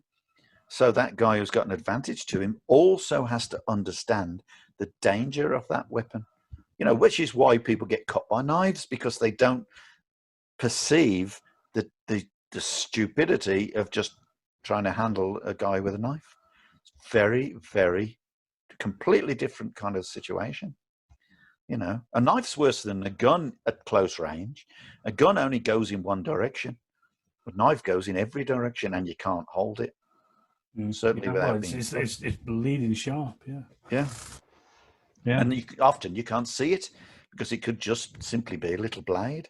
So you may never be able to hold it. But at least with a gun, you may be able to hold it and point in another direction. Yeah. But then, when people talk about firearms and that, and we may as well cover firearms for a second, when they're talking about disarming someone with a firearm, yes, there are techniques that can do that.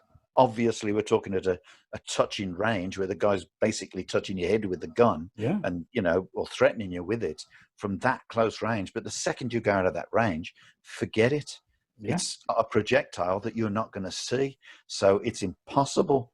Okay. Well, and it's anyone who's going to use a gun, to any certain skill level, will not let you get that close. Of course, exactly. There's no way you're going to get that close. But even if you get that close, if you don't train that weapon, that's so much, just like they do in movies with horses, firing that gun so that horse gets used to the noise. Yeah. The first thing that people are going to do is flinch. Okay, as soon as you fire that gun, if they get the chance to fire the gun, even if it's pointing in another direction and that gun goes off, you're going to flinch if you're not used to it. That is enough time for the guy to recover and then fire that gun again. But this time, not miss. It was interesting, because my wife's family live in Pennsylvania. Yeah. And over there, obviously, you can carry firearms for personal protection. You have to have concealed carry permit and all that. But you're talking about knives being, a massive problem. In Pennsylvania, while you can carry a handgun for self-defense, concealed carry, you can't carry a knife for self-defense, which isn't it? But, it's kind of like there's this perception, a knife is more dangerous than the gun. And I'd agree, but they're both deadly in their own ways. But it's kind of funny. When we're talking about close range, of course. Yeah, close range. Yeah. So anyway, I just wanted to say that. Anyway, mention that. Crazy, In Canada here, I can carry a sword if I want, providing people can see it. Right. If I conceal it, then it's illegal. Right. If I don't conceal it, I can carry what I want. I can carry a shotgun over my back. Don't make no difference. As long as it's not loaded and as long as it's not concealed. Yeah, right. And that's basically it. Well, crazy. Well, let's go back to unarmed. Listen, I want to finish this off by talking about one for the Lau Gar people out there, kick blocks 3 and 4. Okay. So can we do that? Can we go straight into that and sort of what the, major we talked about 1 and 2, and we talked about 1 and 2 as being really defined for the benefit of the person who's attacking, really. Okay, giving them the opportunity to learn how to punch straight and so on. We talked about punching straight earlier. Kick blocks, 1, 3, and 4. Oh, we're talking kick blocks. Kick blocks, yeah, because we've got to catch up, you see. Did we talk about hand blocks previously? We've talked about hand blocks 1, 2, 3, and 4. Oh, okay, sorry. There we go. So we've got to get back up with the kick blocks now. So okay, well, kick blocks, yeah. Okay. This is really interesting. Kick block number 3, I do like, because there's people doing a front kick, of course, to you. This time you're taking your whole body off to the left.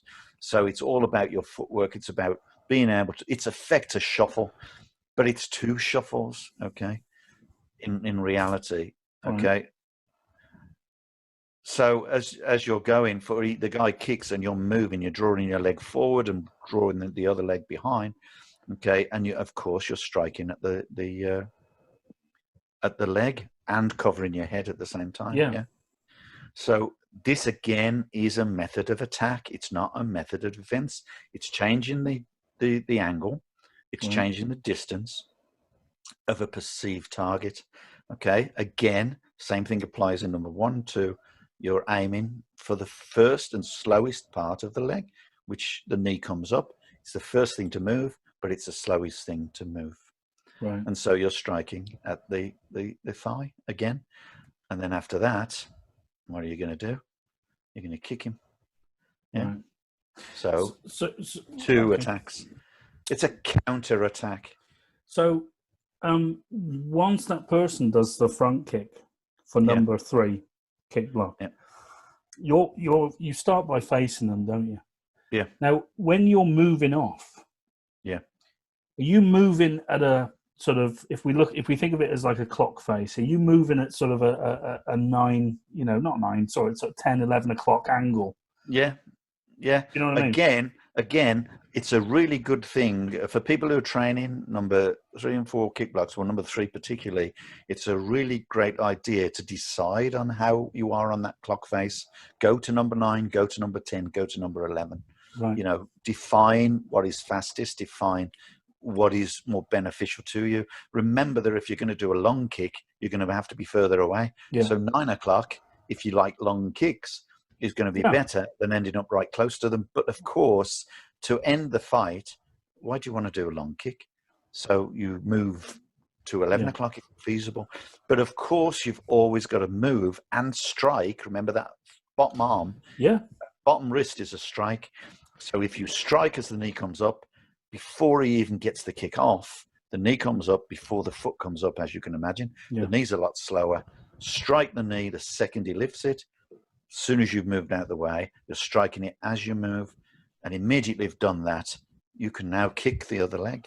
So you kick the inside of the left leg with a side kick, and that's great. So I want to talk about the definition of a side kick. But before I do that, when we do the movement itself, the shuffle, if you like, to the side, does there have to be a strike to the leg? Because a lot of people move and they just cover. It's fine if you want to cover, absolutely. Certainly when you start, but do you want to prevent that guy from hitting again, or don't you? Well, you are kicking the leg as a secondary technique. But after, remember we talked about speed? Yeah. Define speed as being the fastest possible way. Okay. So that block, if you want to block, why not throw out it as a technique? Why not throw it as Absolutely. So therefore, take the fight to the individual who's trying to kick you. The fact that he's only just got his leg up to kick you and you're moving in already hitting him once makes him think about that pain, makes him stop for a second, hopefully, to think about that technique, to try to redefine his target, which is no longer in the position he expected it to be, by which time he's already been hit, his leg is down, the other leg is being attacked. You're already behind him. And after that, of course, you've got your other hand up, you've already struck him round. You can do a clothesline. You can do anything you want. Of course, it's not there in the syllabus, so you add to it. Now, when the position you end up in as a defender, once you've shuffled off to the side, we'll call it, because some people hop, some people shuffle.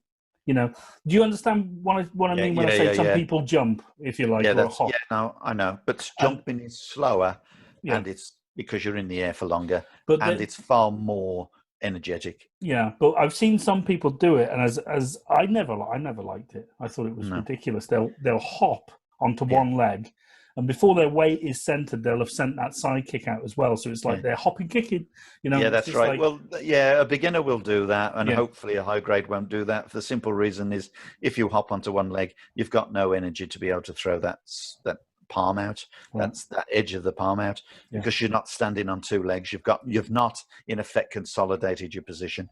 As you shuffle forward, you're literally taking the body forwards and to the side and striking at the same time. So you've got forward motion, albeit slightly off to the side. Yeah. There's no reason why you can't change that forward motion if you please, if you can find a way around, and then you'll move in with that strike. But then straight away, you're going to get that leg from the knee down, or the knee, you know, and that's the back leg, his left leg, striking at that because that's the only target available. If you want to kick past him, like a lot of instructors teach to do the side kick past the person, then when it comes to a real situation of self-defense and you manage to do that quickly, your automatic response is to what? Kick past kick straight past him. Exactly. Yeah. So, you know, that's, I mean, it's a self-defense situation. Create it as a self-defense situation. Don't create it just because it exists as a syllabus technique. Right. Syllabus is there for a reason. It's there to be used and utilized. And if you don't utilize it, then you're right. Forget all these hand blocks and kick blocks. Don't make them work. They're pointless in training. In terms of the position the defender ends up in after they've shuffled, move off to the side. Now, if you imagine because your arms are to the side, you know, covering high and low, if you like. Yeah. Your shoulders, okay, or your center line as a defender, should it be directly facing the person who just threw the kick once you've moved, or can you get away with being a bit more side on as you do it? And the reason I'm asking you this is because I want to define what a side kick is. Now, is a side kick a kick emanating from your center going out to your center? And when I say your center, I mean the point between your shoulders, the center line of your body. Does that kick down your center line? I love this question. Turned into a side kick? Yeah. Or can we interpret a side kick as you're kicking out to the side of your body? So you're not following your center line, you're following your hip line, if you like. Do you understand? Yeah, I do. And I think it's a really good question. I love it.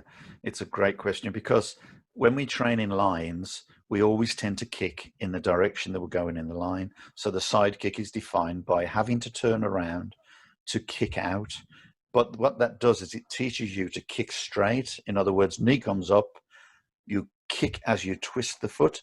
So as you're twisting the foot, the leg will go out straight. Yeah. But in real terms, and there's nothing wrong with that, training side kicks, but why do you want to do a side kick when you've got a front kick, which will be faster to the front?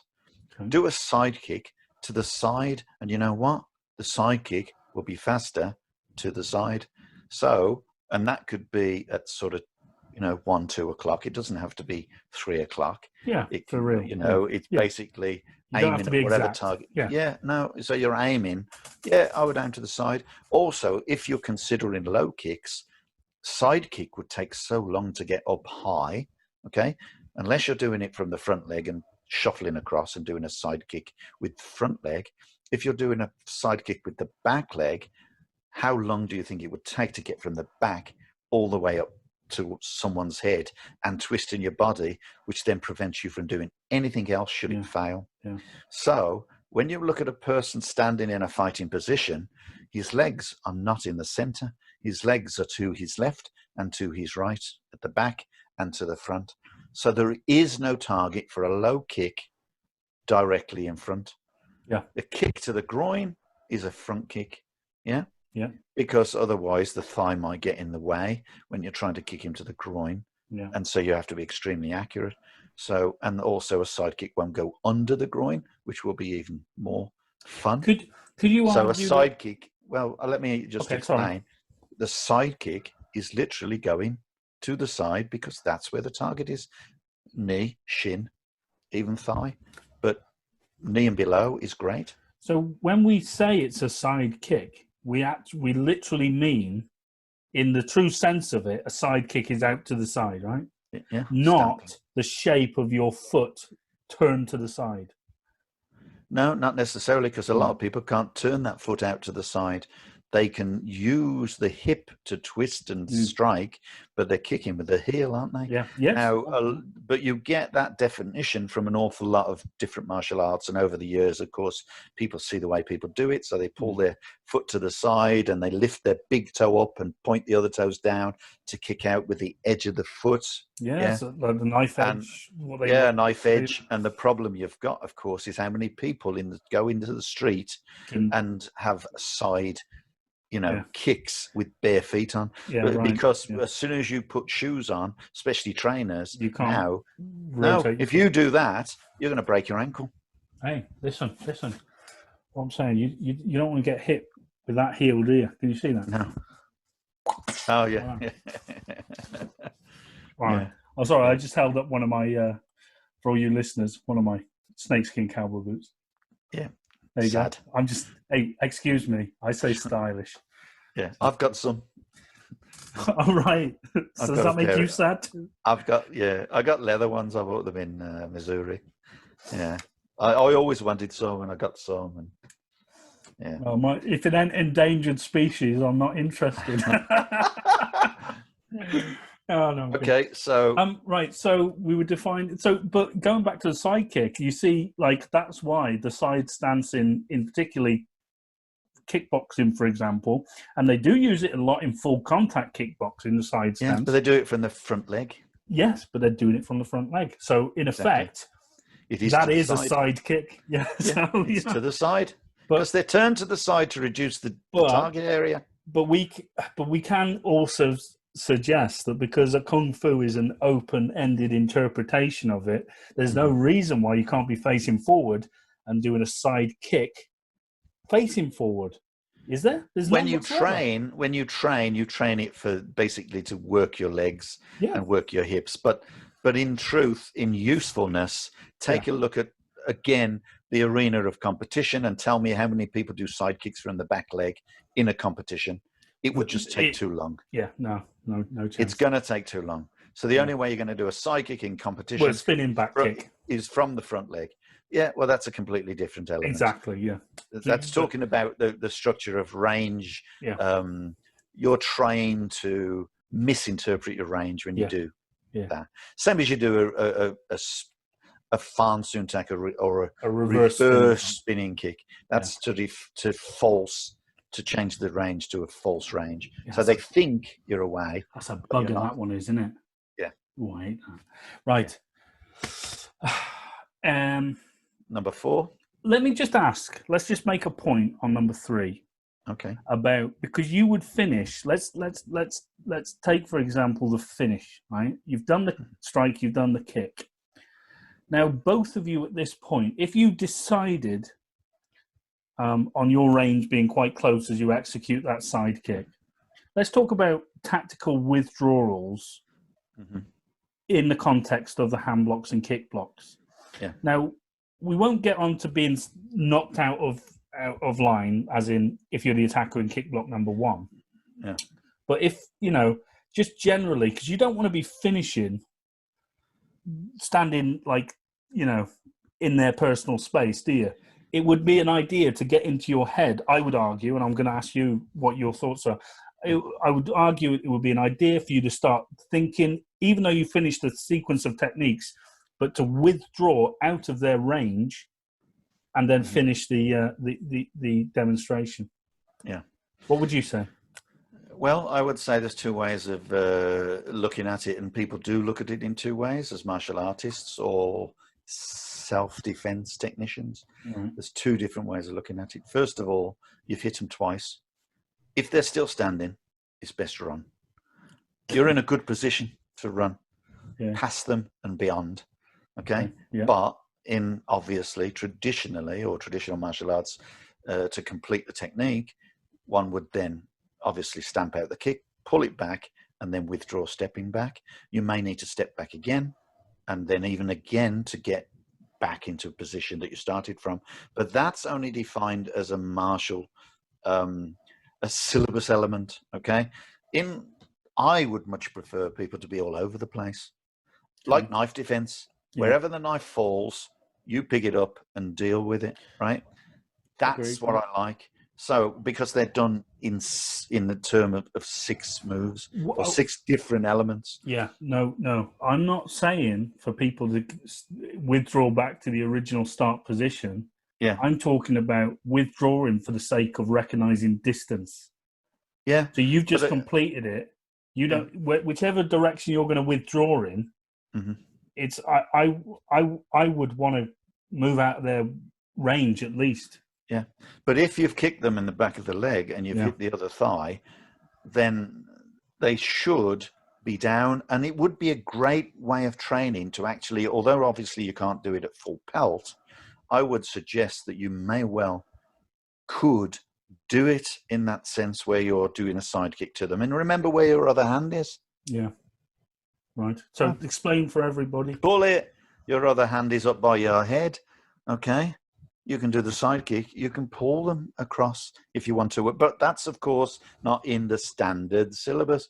But we're talking about where someone is training. Pesky syllabus. Yeah.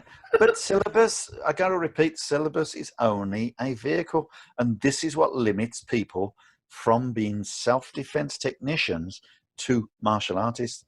There's nothing wrong with being a martial artist. It's a beautiful art. But use it as self-defense. It has to be defined differently. And I have to go back to a previous podcast when I've said, look, if you was to do a form as if you were fighting, it would never look the same as the form you would do for a grading.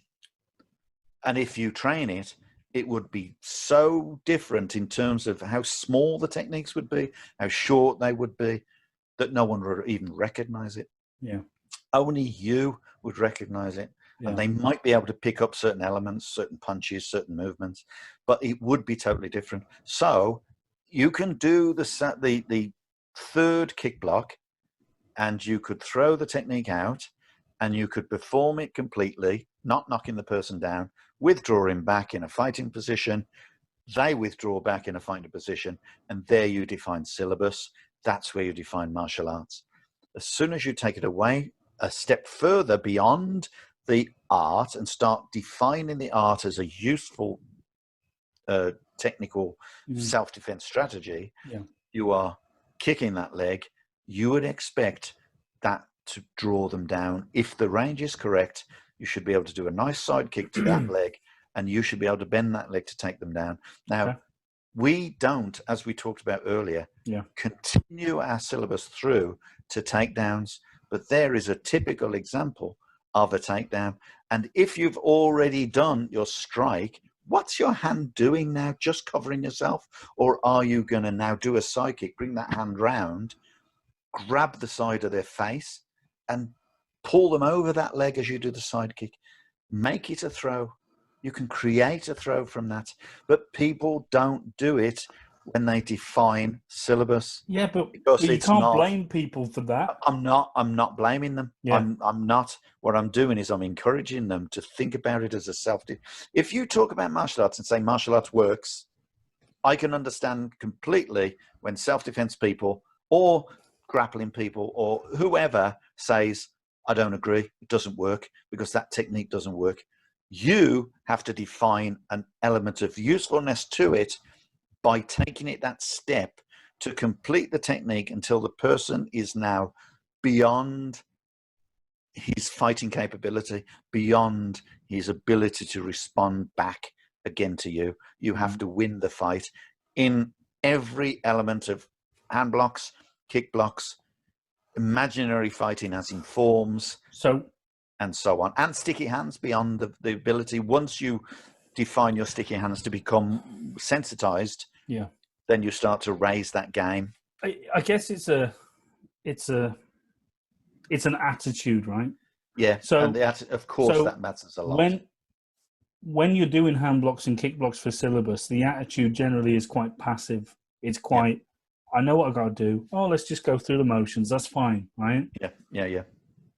But if you start thinking, but if you start thinking about application of your deadly skills, then the attitude, then then it changes. It changes. The reason for you doing it could have, you up the ante, so to speak. So, I guess that's, in some way what we're talking about as well. Yeah, because 90% of martial artists won't up the ante because they'll go, this is how it works. This is what the technique in the syllabus is. So all they'll try to do now is exactly the same thing. Replicate at speed. They'll replicate it, but at speed. Unfortunately, the technique done in the same way cannot be done at speed. It can be done faster, but it can't be defined as fast. See, right? This is the ABC phenomenon again. I like the Eagles, right? The band, the Eagles. Yeah. Now, the Eagles took a lot of slack, right? Because if they did a live gig, they would try and replicate the record sound as best as they can. So they weren't necessarily doing a live set, so to speak, but trying to replicate their album sound almost exactly in the old days. And a lot of musicians gave them a lot of flack for that because they're like, oh, man, you're live, this, that, and the other. Yeah. So what I guess you're saying is, try to make the set live, instead of trying to replicate your album sound, So yeah. I think that's a really good analogy. Yeah. Right. I like that. Let's move on to kick block 4. Well, kick block 4 is a similar kind of situation, isn't it? Again, you're attacking the person who's attacking you. This time he's attempting to do that side kick, isn't he? From behind. Yeah, from behind towards the front. Right. Yeah, so that is a very basic way of training that side kick. But because of the distance and the fact that the kick is coming forwards, although he's lifting the knee, if you go up, the side kick's going to come close to you. So what you're doing in effect, if you understand the way that people teach number 4, is they're putting all their weight backwards on the back. Yeah, they're putting it on the back leg. So someone just sneak in there. They just snuck in. Yeah, they just snuck in. Yeah, I think they're asking me. I got to cook dinner. I'm going to do some Chinese prawns. Cook dinner. You're in the middle of an important podcast here. We're putting the world to rights. Okay, well we'll finish this technique. We're nearly done. Yeah. Yeah. So. Don't forget I'm 8 hours behind you, James. So no, but you see, you're on video now, so all these little gestures, I can't go. I can see. You can't go. Oh, should be quiet. Yeah. So okay, so because, as you understand, the technique to escape is to move all the weight onto the back leg. Yeah. Right. So that would define the fact that you are now not attacking the thigh. Now what you're doing, it's a side kick. What are you going to attack? The back of the calf. Yeah, right. Because as the kick comes out, you're literally allowing the kick to come out. Yeah. You're allowing the kick to be made complete. But as the side kick comes out, you are now striking at the back of the calf. What does that do? He goes, ouch. It's going to hurt the back of the calf. Mm-hmm. He's going to place the foot down. As he places the foot down, his body weight's going to come forward. And as we know by the description of the kick block particularly, you now kick to the head. The biggest problem with this kick block is people imagine they've got to come from this low position to kick up to the head, right? That's hard work. What they're actually doing, they're going in a low position to be able to escape the kick. So they're coming back, as in the same way as in Fail on Tune, number 5 kick block, number 6 kick blocks. Let me just go on. I've got to complete this, James. Otherwise I'll forget where I am. Sorry, cool. Okay, and of course, as they strike now, they're already redefining the weight of that stance. If they've struck, they're now going to kick, because the person is coming towards them. They're kicking the head definitely, but the head is coming down to the foot because of the way they've been struck. Yeah. Okay, that's basically how the number, so whatever we're on 4 is. Right. So when we do you're being attacked with a side kick, which is coming towards you in a linear direction. Yeah. So you're taking your body off to the side, like in kick block number 1, right?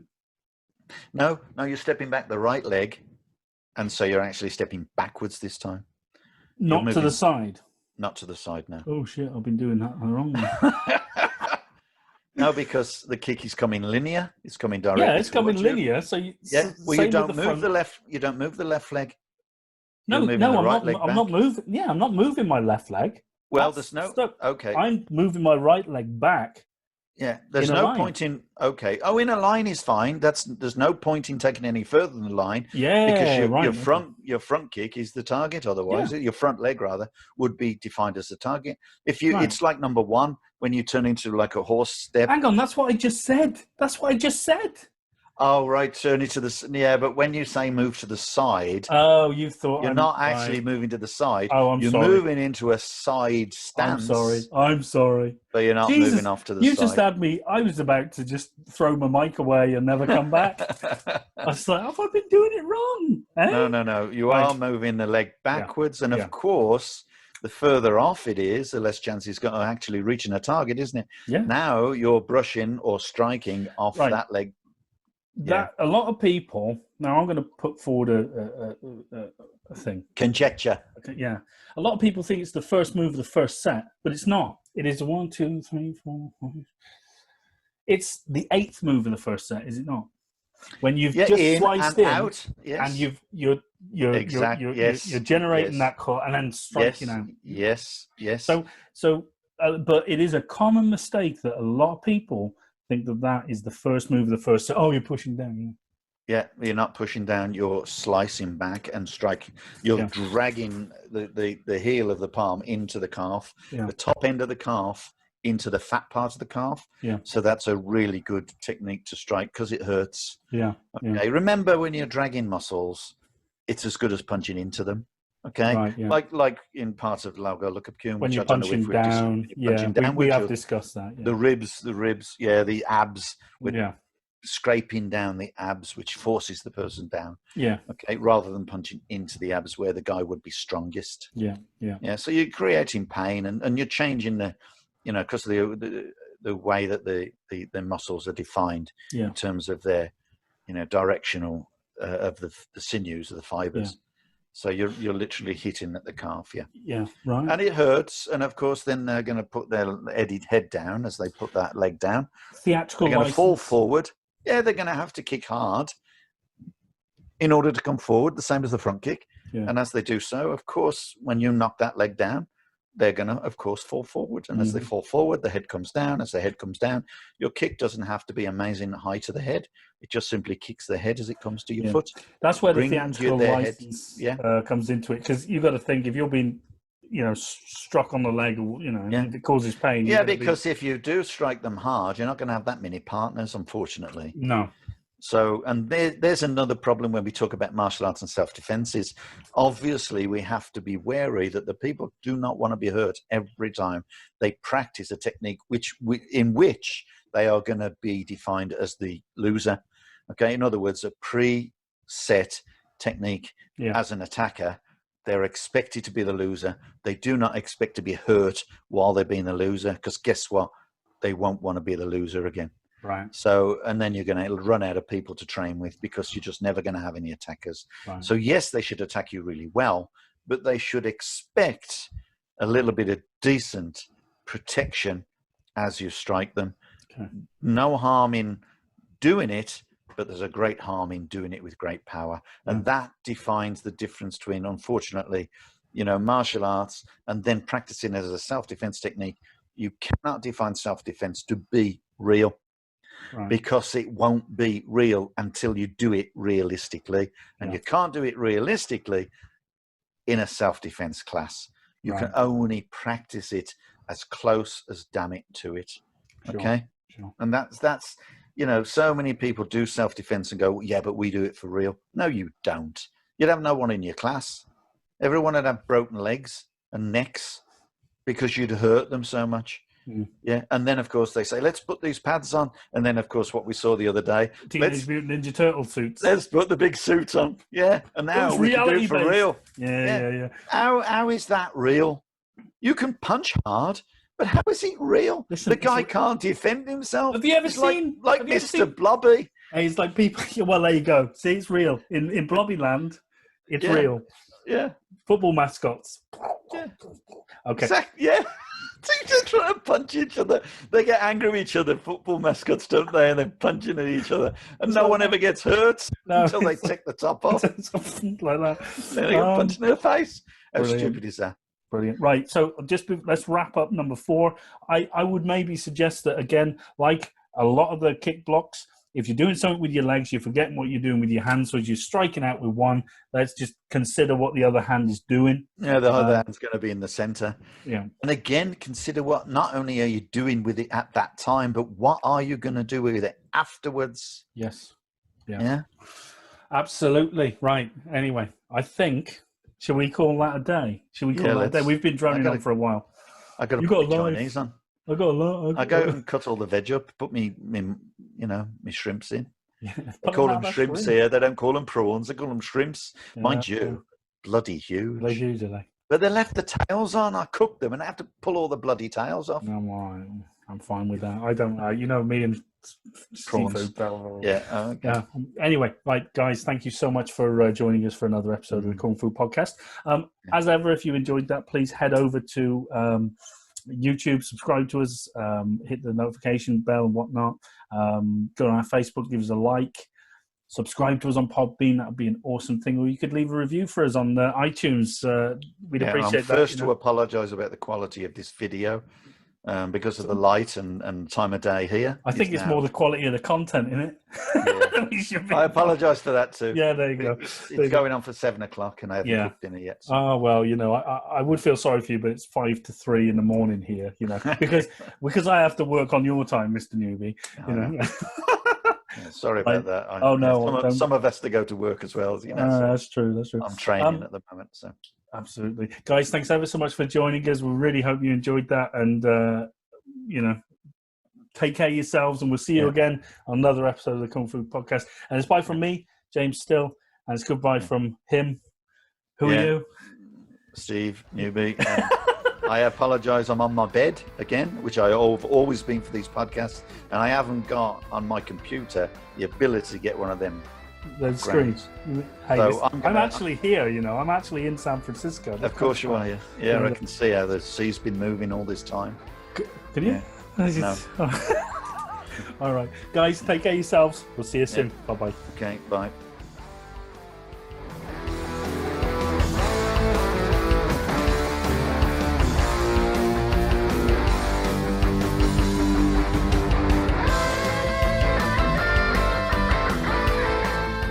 Concentrate on your enemy's weak points. The eyes, the throat, the knackers.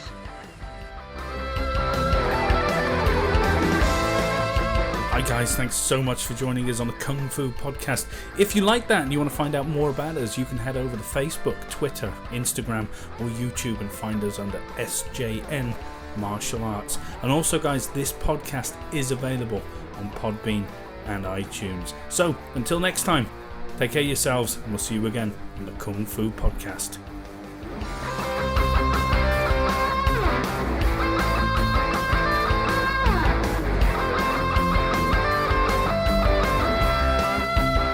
Karate punch is like an iron bar, whack. A Kung Fu punch is like an iron chain with an iron ball attached to the end and it go whang.